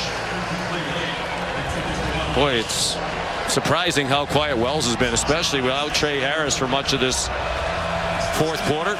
All of the fourth quarter, really. It's really been the Caden Lee show, and understandably so. Here, you get man coverage again. 3rd and 9. That's a man-to-man coverage for Blake Baker. That's normally where he's at. I'm looking my best route runner. My best route runner right now lives in the slot. And if I can get him matched up with the safety, I'm taking that matchup all day long. Bentley bounces outside and gets stopped short of the first down by Jordan Gilbert. Transfer from Texas A&M. 4th down and 6. A field goal makes it a 7-point lead. Lane Kiffin relies on the analytics, and he's going to kick a field goal. Hard to argue. The ESPN analytics say kick. Hard to argue with that. I think it's the right call, too. I mean, good drive. Get something to show for it. 37-yard attempt. He's 2 out of 3. Missed a shorty earlier in the game, but has bounced back nicely, and that one is crushed. That would have been good from a very long distance. It's a 7-point game, but again, the LSU defense, coordinated by Blake Baker, Will Muschamp disciple. Started out as a graduate assistant at Texas, so Will Muschamp. He has to be pleased, Greg. You know, this is a defense that is young in many places, particularly in the secondary. Looks like that a week off was a benefit for this coaching staff and this defense. Big time. And they had an identity early in the season. I mean, it really was about their defensive ends, and they kind of went as the defensive ends went. And then the linebackers got more comfortable. Weeks has become a star. I mean, that's what he is. And then today, against a really good wide receiver core, I feel like the secondary has played pretty decent. They got burned early. A couple big plays given up, but they've settled in, and they've had a lot of contested catches from Ole Miss, which, hey, sometimes when you got talent like that at wide receiver, they're going to win some. So I think Baker's got to be happy, too, and also opportunistic. They've turned him over a couple times as well. So Davis will kick off, likely to be a touchback, and he wants it to be with the dangerous Xavion Thomas back there.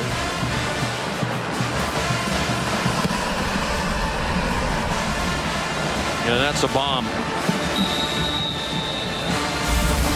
Time for our player check-in presented by Allstate. Nussmeier's been really solid today. He's done a really good job. He sees that safety cut the shallow cross, which means there's nobody home over the top. He throws it. That's 3rd and short. They're not thinking a deep ball on 3rd and short. He hits it. Done a really nice job also staying in the pocket. Throwback here. A really good job by his running back, making the guy miss and getting some extra yardage. So Nussmeier, he hasn't been perfect tonight, but he's done the things needed to do. The interceptions are definitely a big mistake, but he's used his legs, has been pretty accurate. They've really had only one sustained drive, 75 yards. Their only touchdown of the night. He's going deep. He has Lacey open, and he missed him. Just a bit too long and a bit too close to the sideline. Wanted to make sure he didn't throw it up for grabs to throw his 3rd interception of the night. He's been really aggressive tonight, too. I mean, at some point, they're going to need to develop the underneath passing attack, because it feels like almost every single throw tonight has been 10, 15, 20 yards downfield, and that's just not sustainable against a defense like this. Especially without somebody who's really the home run threat. They think Chris Hilton Jr. will be that when he's healthy. Caden Durham on 2nd and 10. That doesn't do them much good. A 3-yard gain. The clock's running. 2 timeouts for each team and the 2-minute stoppage. you have to think for Joe Sloan calling the plays, this is 4 downs all the way for the rest of the game. No doubt about it. It's really about matchups. You anticipate man coverage here from Ole Miss. So where's your best matchup? I think it's a tight end with Mason Taylor. See if you can find him working against the linebacker, because if you have that, it's all day long.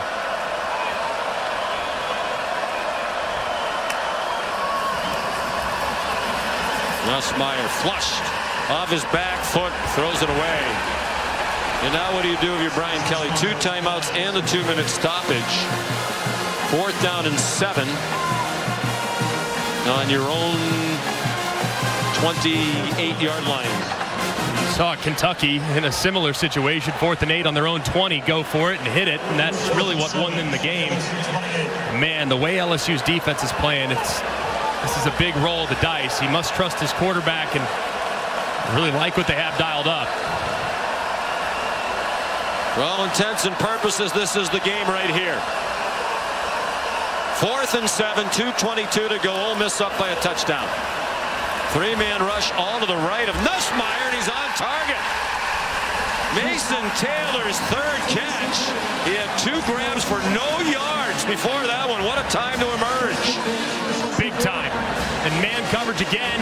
Nussmeier finds that matchup. Thought it'd come a play earlier. That time he hits him for a big conversion. Strange rush as well. That's the 2-minute stoppage. Looked like they rushed 3, and they were all to Nussmeier's right of center.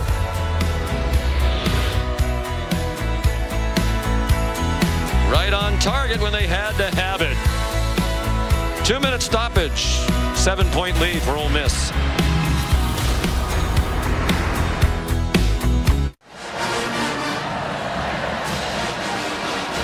In this Magnolia Bowl rivalry, Ole Miss has won 2 of the last 3, both in Oxford, including the shootout last year, but LSU's won 7 straight here at home. Rebels haven't won here since 2008. 7-point lead for the Rebels with 2 minutes to go. Aaron Nussmeier has to take them all the way to the end zone. Throws on the run, incomplete, low throw.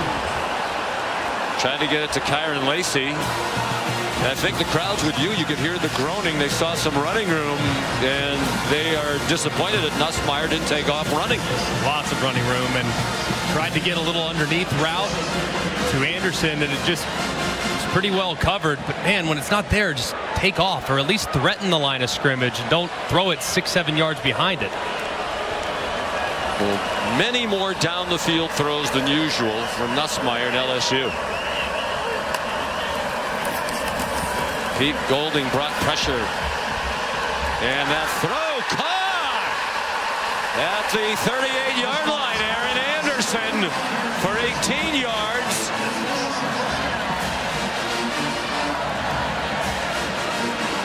You need to be in a huge hurry if you're Nussmeier, and LSU's offense just continue to be methodical. Have to take it to the end zone. Field goal really does them no good now. They're at the 39-yard line of Ole Miss.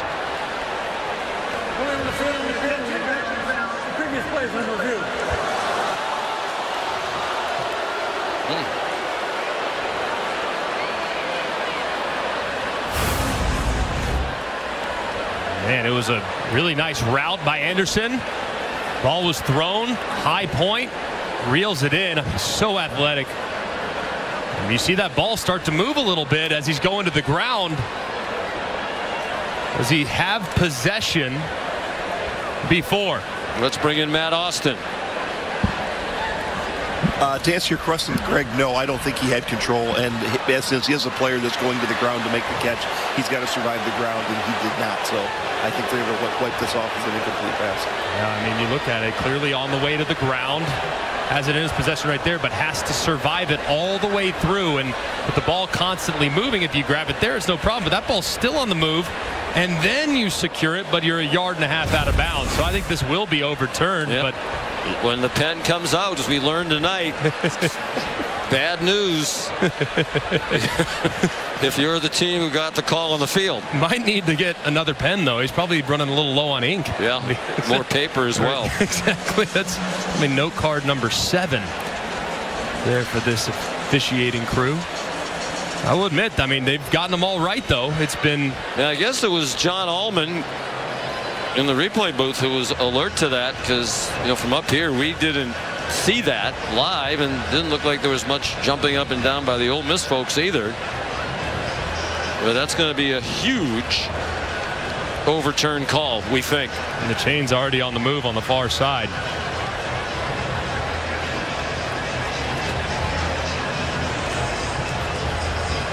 After further review, the receiver did not maintain possession as he hit the ground. Therefore, the pass is incomplete. He's third down at the 43-yard line, 3rd and 10. Please put 1:46 on the clock, please.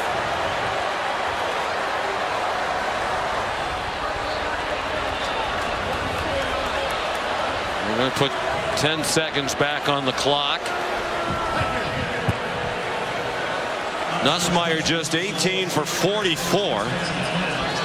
As we mentioned earlier, many more down the field throws, more passes of 20+ yards in the air than he's ever thrown in a game before.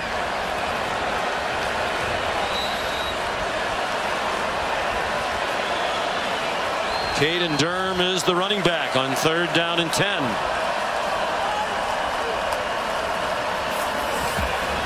Nussmeier flushed, running for his life. Throws, caught!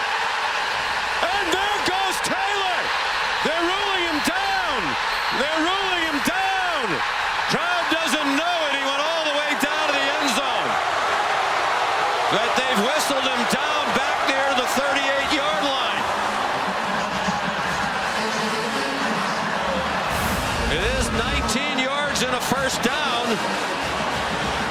Taron Perkins put the pressure on but couldn't get Nussmeier down. Wow, was he down? Looked like that left elbow did in fact go down to the ground. Just an unbelievable play by Taylor. Watch the left elbow here. Boom, down right there. Good call by the official, but how about the play by Garrett Nussmeier to extend and buy time, and then Taylor wisely coming back to his quarterback, making that throw a little more manageable and reeling it in for a big 1st down. Fans are booing. They didn't think Taylor was down, but his elbow did hit the ground, no question. The clock's running. Down to 1:05 to go. They're taking a long time to snap this. Nussmeier stutter steps and throws it away. But they used a lot of clock. They used the entire play clock with the clock running, the game clock running. I have to wonder there if after the jubilation of the conversion, if Nussmeier maybe lost track of the fact that that clock was running. So give him that reminder, make sure he's mindful of that, and play with just a touch more urgency on the next few plays.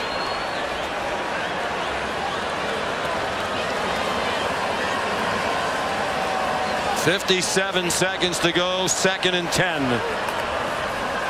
Durham, the running back. Taylor's open. Catches it, goes out of bounds near the sticks. It looks like he has the 1st down. Jay Amos took him across the boundary. Taylor not a factor most of the night, but all of a sudden he's up to 5 catches. That one's good for 10. It is a 1st down, the fresh set of downs. 50 seconds, 2 timeouts for each team. And Nussmeier needs to continue to look in his direction. Right now, Ole Miss and Pete Golding, they've been running a lot of man coverage. And what beats man? Tight ends and backs out on routes. So keep looking in that direction if you get man coverage. You got it here. Play of the drive. 5-man rush. Nussmeier to the end zone. Just a stride too long for Xavion Thomas. Hard to overthrow him with his speed. Trey Washington back there for Ole Miss. 45 seconds to go. And the defense has to be a little bit tired. All Jackson Dart can do is watch. They do make 1 substitution on defense.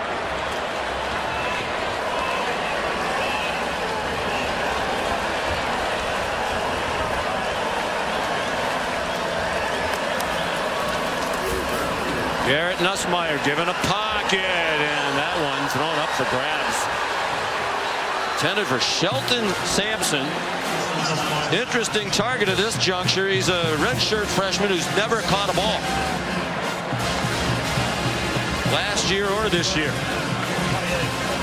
But down the depth chart with injuries at wide receiver. 3rd down and 10. 6 out of 15 Brian Kelly's team on 3rd down tonight. An obvious 4-down territory. Josh Williams, the running back. They try to surprise Ole Miss with the run. He did well to get to the 23. Now they'll have to use one of their timeouts. What do you think of that call? I'm okay with it. There's 2 high safeties. It's 2-man. Man coverage underneath, 2 high safeties back. You should have plenty of room. But Williams didn't really get the exchange very clean. He didn't look like he ever had a chance to kind of break to the outside where there was a little room. Yeah. So it's 4th and 5. 32 seconds to go. You have to have it or it's ball game over. I would think Mason Taylor would be man number 1 here for Garrett Nussmeier if he can get open. Yeah, absolutely. I think another thing too, what does Pete Golding do? I might get up there. I have another timeout. If I'm LSU, I might get up there, have my blitz beater called, and then call timeout if it doesn't look like blitz. So this might be a situation, if you are LSU, where you maybe go with a hard count too, because it's 4th and 5. Them jumping in the neutral zone could give you an automatic 1st down without having to snap it, and might give you a chance to get a free play. So I think I'd maybe be wise and maybe think about taking that timeout if necessary. Well, that's Jared Ivey who's going off. He's one of their starting defensive ends. The other, Princely Umanmielen, hasn't played tonight. So they're without both starting edge rushers for this critical 4th down. Here's the game, 4th and 5. If they don't convert, it's over. 32 seconds to go. Ole Miss leading by a touchdown. Trying to get to 6 and 1.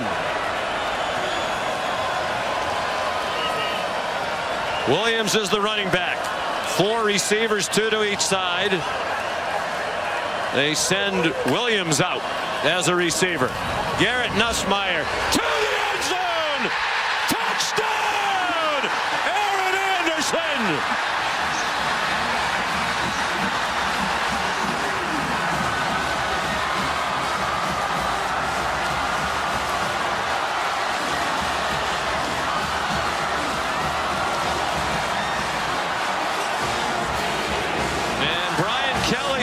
Kick the extra point and trying to get it to overtime. And what a throw by Nussmeier. He's releasing it right now. And look at the receiver. He's not open yet, but he will be. He anticipates the throw. It's perfect on the mark where Anderson reels it in for a potential game-tying touchdown. Had a chance to go for 2 and perhaps the win. Instead, it's Ramos who's made 112 straight PATs. And they have tied it. At 23 with 27 seconds to go. 2 timeouts for Jackson Dart. You like the decision? Let's go back to the touchdown first. And the throw is just a thing of beauty. Absolute perfection. With the anticipation, the beginning of the show told you how comfortable Nussmeier was in this offense, operating in this offense, anticipating throws, making tight window throws, and he does it there. The biggest snap of the season for the Bayou Bengals, and he threads the needle as Lane Kiffin can only look on and start thinking about his 2-minute drive that they're going to have to put together to potentially steal this one on the road.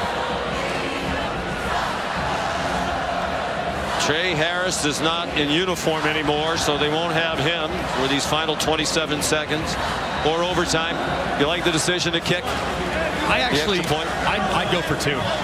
I think back to when Brian Kelly got this job a couple years ago against Alabama. They go for 2. They put the game in their offense's hands. They win the game on the field. The longer this game goes, I think Ole Miss's talent advantage in some spots might take over. Burrell, who's a touchback machine, they decide to squib it. And Ole Miss will benefit with about 5 yards of extra field position on the return by Micah Davis out to the 30-yard line. Caden Davis, their kicker, has a very big leg. His career long is 56. was last season at Tulane. Do you think they'll be aggressive here, or do you think they'll play for overtime? No, I think they'll be aggressive. That's what I anticipate. I think Lane Kiffin trusts Jackson Dart so much. So maybe they handle it in the first place, see if they crease it, and then get going. But I think they go for it. He takes off running. It is a handoff to Bentley. He got rocked at the 38-yard line, and Lane Kiffin will use a timeout. Major Burns and Braden Swinson. So 13 seconds, one timeout for each team.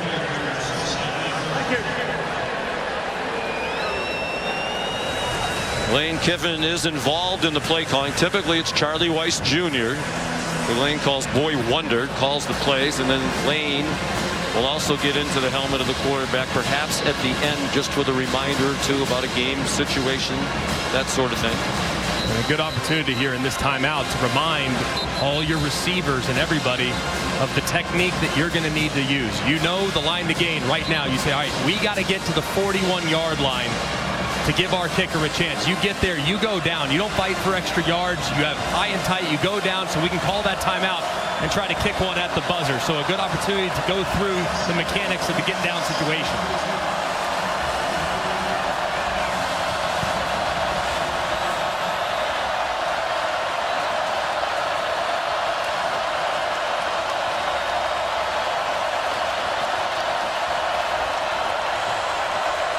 They shift the tight end Priestcorn to the right, two receivers to each side. Bentley is the running back.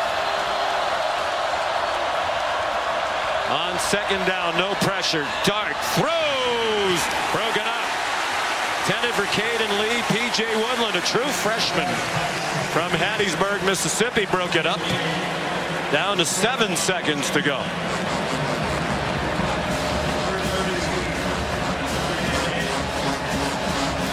And realistically, as you see with the field goal line, they need to get close to the LSU 40 to set up a try for Davis. If I'm Blake Baker, I'd play picket fence coverage where I just have all my defenders around the 45-yard line, knowing the 63-yard ain't going to happen. And a timeout was called by LSU before the snap, their last one. Right, snap. Timeout. LSU. Third and final timeout. This will be a 30-second timeout. So many twists and turns. You know, when you look back at this game and these coaches do look at the film, there are going to be so many plays that were all important to how we got to this point. Plays made, plays not made, and it's turned out to be a classic. It has been a war from start to finish. I mean, line of scrimmage, great acrobatic plays by wide receivers. Unfortunately, that receiver, Trey Harris, unavailable to go here down the stretch for Ole Miss. But guys have stepped up when their number's been called. It's just been a fantastic football game from start to finish. Now, time ran off the clock. It was at 7 seconds. I would think they would put that back since LSU called the timeout before the snap.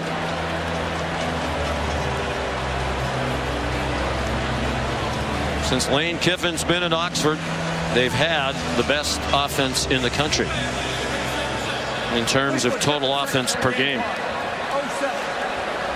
Throughout his tenure there, 507 yards of offense per game. He knows what he's doing. They have 461 tonight. They did put the clock back to 7. So they could catch the ball in the field of play and use that last timeout.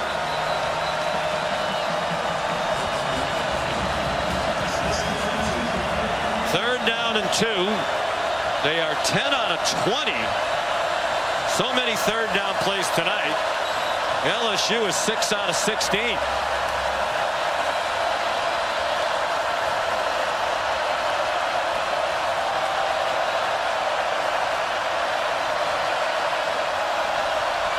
Three receivers to the left of Dart. Bentley's the running back. They give it to Bentley. He slides down, but he's short of field goal range. Well, they used the timeout, and now it has to be a Hail Mary, Greg. Yeah. This will be a 30-second timeout. And we're at the 4-hour mark. It's been a thrill ride from the start. And we're destined for more, barring a miracle. And in this Magnolia Bowl, you don't rule anything out. Please put 3 seconds in the game clock. 3 seconds. Going to add 1 second. Probably won't make any difference. Thank you. Now, do you think Dart has the arm to get it to the end zone? It's probably going to take close to a 60-yard throw in the air. I think he's got enough to get it to the front of the end zone. The big thing when throwing a Hail Mary from this part of the field is you have to buy time, because you think these receivers are 4-4 or so in the 40. That means you're going to need to buy about 5 seconds and change for them to get down around the goal line. So you have to buy some time and hope your O-line holds up. They have Deshaun Spears back near the goal line. They're going to run another safety back there with him as well. Last play of regulation, and it's Weeks with the sack. Slams down Dart to put the punctuation on regulation time. The 6th sack for this LSU defense. Whit Weeks, when we visited yesterday, said we've had the best week of practice we've had all season long. I know our defense is going to be better than we've been, and they've been that tonight. To overtime we go, tied at 23.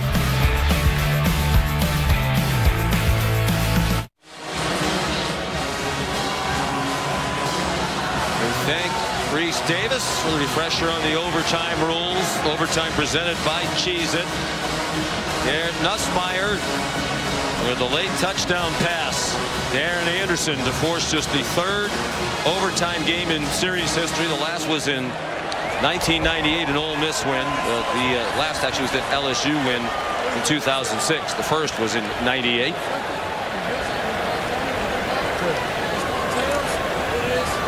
J.J. Pegues the call. He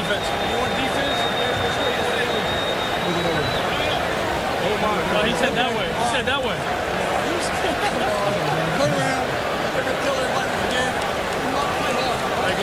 The referee, unfortunately, did not open his mic. Saw Pegues actually for a moment mistakenly point towards the LSU student section. I played in an overtime game here in 2008, and LSU always wants to have overtime on the end zone to the left from the 50-yard line. That's where their band is. That's where their loudest part of the field is. So they're going to the other end. Even though they're Ole Miss on offense, it's big to be on the other side where it's not quite as loud and a little bit more friendly with a lot of red, white, and blue.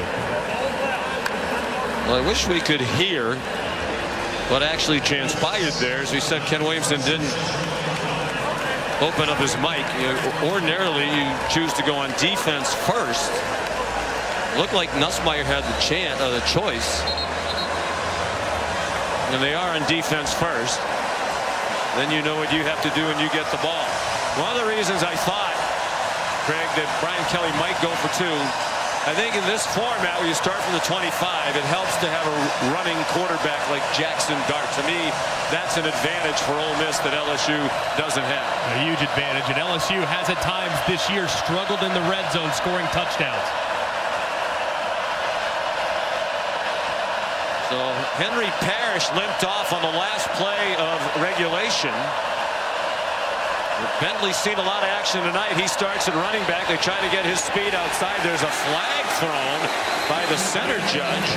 Whit Weeks, who had 18 tackles in regulation, a career high, and the sack to end regulation, made another stop. It was thrown where you would expect a holding call. Holding offense number 56. Wow. Reese McIntyre, the center. And he's working against Parrish Shan, number 0. From right to left, Shan goes upfield, and you see McIntyre grab that jersey, that left shoulder pad, and it's an easy call there on the inside and has Ole Miss behind the sticks. McIntyre's 55th career game, just his 11th start. He's been a backup until this year. Big penalty. They are still in field goal range. First and 20. They're confused. The play clock's at 3. Jackson Dart, single coverage, and it's dropped. Juice Wells, who's been a total non-factor tonight, turned back to the ball, and it didn't look like Zy Alexander was in great position. Timed it well on the underthrown deep ball, but his momentum just carried him too far upfield, and he can't get his arms out far enough to potentially reel it in. Alexander was actually in good position, had his arm in there to break it up. They've targeted Wells 4 times. He does not have a catch tonight. Second and 20. We're in overtime. And a timeout called by Lane Kiffin. They're out of sorts here.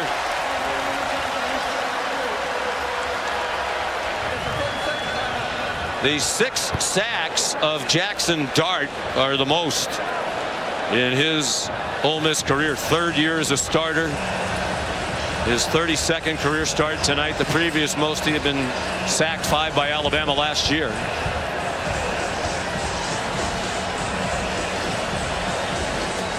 And again, the story of the night, the much improved LSU defense taking advantage of that bye week, the experience with a young team.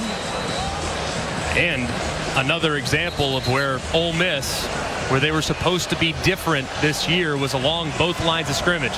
They definitely are on defense, but along the offensive line, they have still had their hands full against elite defensive fronts. And while LSU's not elite, they're well on their way with those 2 edge defenders, Savion Jones and Braden Swinson.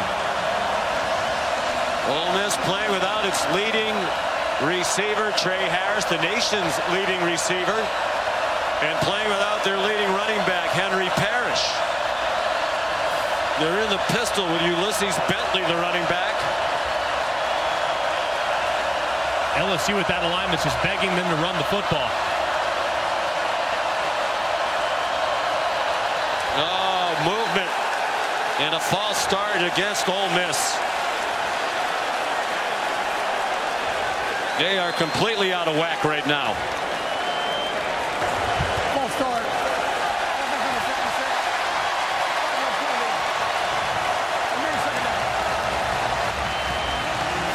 McIntyre, the center, was called for the hold a moment ago. He's right in the middle. I mean, they're over the ball forever. Well, he flinched on the snap. He started to snap and then didn't. 12 Rebel penalties for 110 yards. LSU's been flagged 6 times. Jackson Dart had to get rid of it. Up for grabs and batted away. Jordan Gilbert knocked it down. Daquan Wright, a tight end, was the intended receiver. They said they could split him out as a wide receiver tonight. Double coverage. It was Whit Weeks, who's been all over the field. I'll make a guess right now. He'll be the SEC Defensive Player of the Week, no matter how this turns out. If he's not, something's wrong. He's been incredible. They are borderline at best field goal range. This will be 1 yard longer than Davis's career long. Only a 3-man rush for Dart. And he throws, and it's broken up by Zy Alexander. Intended for Caden Lee. Well, when we visited with Lane Kiffin early in the year, he talked about Caden Davis has a huge leg. He's a touchback machine. This would be a career long in a 5-year career. 2 here at Ole Miss, 3 prior to that at A&M, where he was really exclusively the kickoff man. Made a 56-yarder last year at Tulane. This would be 57. The win not a factor. He's made 3 and missed 1 tonight. That is good! Wow, what a kick! Caden Davis from 57 yards. What will happen next in this one? From the logo, he kicks it end over end. Plenty of distance inside Slide that right upright with plenty of room to spare. That did not just sneak over the crossbar. Wow. That thing went through halfway up the upright. Just an incredible kick by Davis.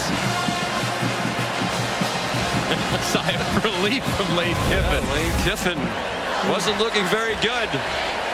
It's just crazy how great these kickers are all around college football.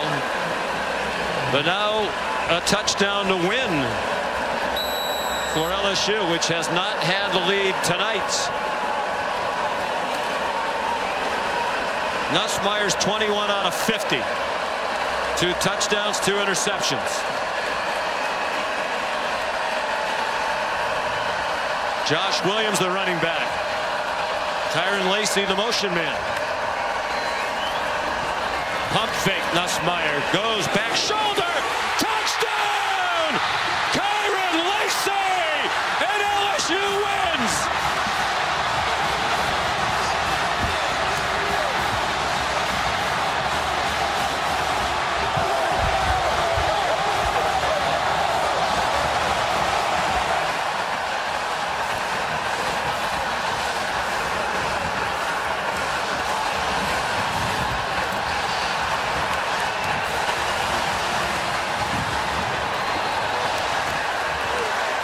A shake of the head from Lane Kiffin, realizing what a football game this was. What a win for LSU. Their first lead of the night comes on their first play of overtime. Tyron Lacey, the winning touchdown, his 5th catch of the night. Here's Molly with Brian Kelly, who's still undefeated at night at Tiger Stadium. Coach, you told us this game was going to come down to your skill players making plays, and you were right. How much confidence did you have before that game-winning play? Well, Nussmeier is just, he's such a competitor. He got it to Tyron Lacey, who's been, big for us. And we needed to make a play down here. We've been down here all night and kicking field goals. And as I told you, coming in at halftime, or coming out on the third quarter, you got to score touchdowns. And they got the field goal. We got the touchdown. Great game. Both teams played great tonight. And we made the big play when we needed to. Coach, at the end of regulation, you decided to kick a field goal instead of go for 2 to win it. What does that say about the confidence that you have? Well, an extra point, not a field goal. What does that say about the confidence you have? I just felt like we had been behind all game, and the kids worked so hard to come back in this game. I didn't want to take that away from them. I wanted to go with the high percentage here, kick it, go into overtime, and celebrate like this. You told us everyone expected this game to be a shootout, but your defense made all the difference today. Weeks with a game-saving play. What do you have to say about that? I'm just so proud of the development of the group. We had a lot of young players out there, but they stepped up their game when they needed to in this big arena. Our fans were great. The atmosphere it's Tiger Stadium. It's 100 years of Tiger Stadium, and they wanted to live up to the tradition of what all have played here before, and I think they did that tonight. Coach, your players called this a must-win game for the college football playoff race. Why is this year's team the one that can take you back there? Oh, I don't know if it is. All they know is each week they prepare really hard, and then they've got to come out and perform like they did. We got a gauntlet in front of us. We got to get ready for Arkansas, and that's not an easy task. So we're going to enjoy this one, but then we got to get back to work and go on the road for the next 2 weeks in the SEC, and that's not easy. Coach Kelly, congratulations. You are undefeated at Tiger Stadium at night. What a game. Not too bad. We'll keep that going. Back to you guys.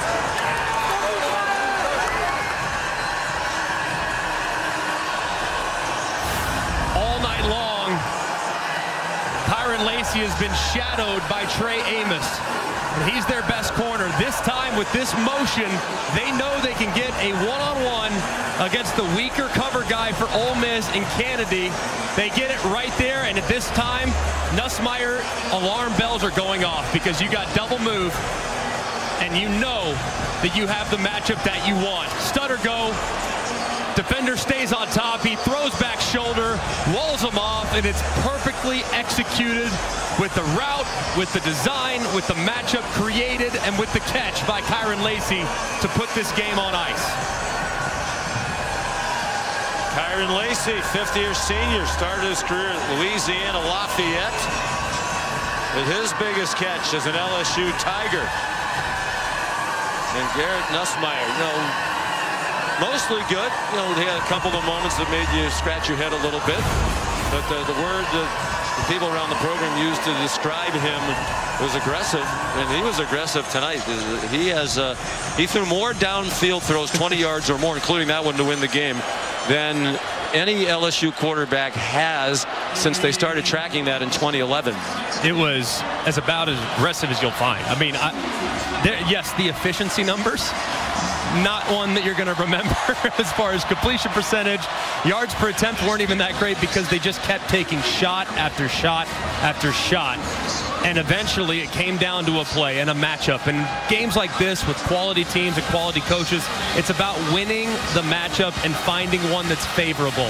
LSU found more of those down the stretch, and ultimately it resulted in an emphatic victory, and one that did not look likely there at times throughout the game. And let's look at the big picture as a result of this result. You heard Brian Kelly say, well, there's a lot ahead of us. I think if they really are a factor in the SEC race this year and in the college football playoff, they'll be well ahead of schedule in his mind. You could see he was kind of smiling and enjoying it when Molly asked him about that. But on the other hand, in year 5 for Lane Kiffin, this was the year they were going to contend for the SEC title.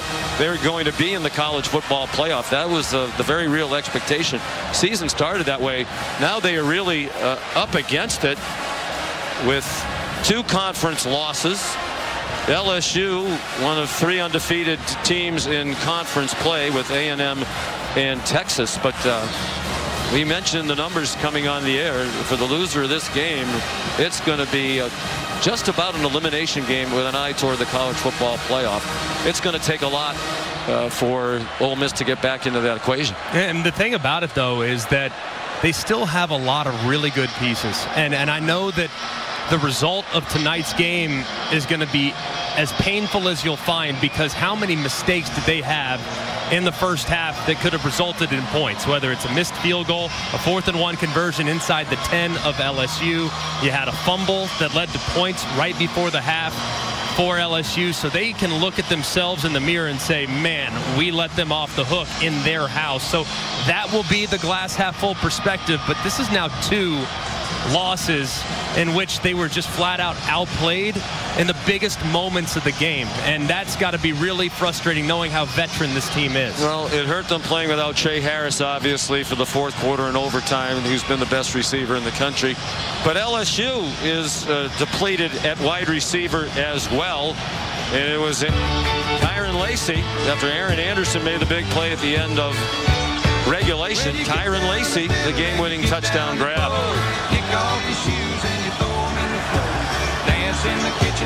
They're celebrating 100 years of Tiger Stadium. They've seen a lot of thrilling finishes, and this is another in the latest chapter of one of the great rivalries in college football, the Magnolia Bowl. LSU wins it in overtime. The final score, 29-26 over Ole Miss. For Molly McGrath, Greg McElroy, Sean Licht on a good night from Baton Rouge. Coming up next, your local news over most of these ABC stations. Thank you for watching this presentation of the Southeastern Conference on ABC.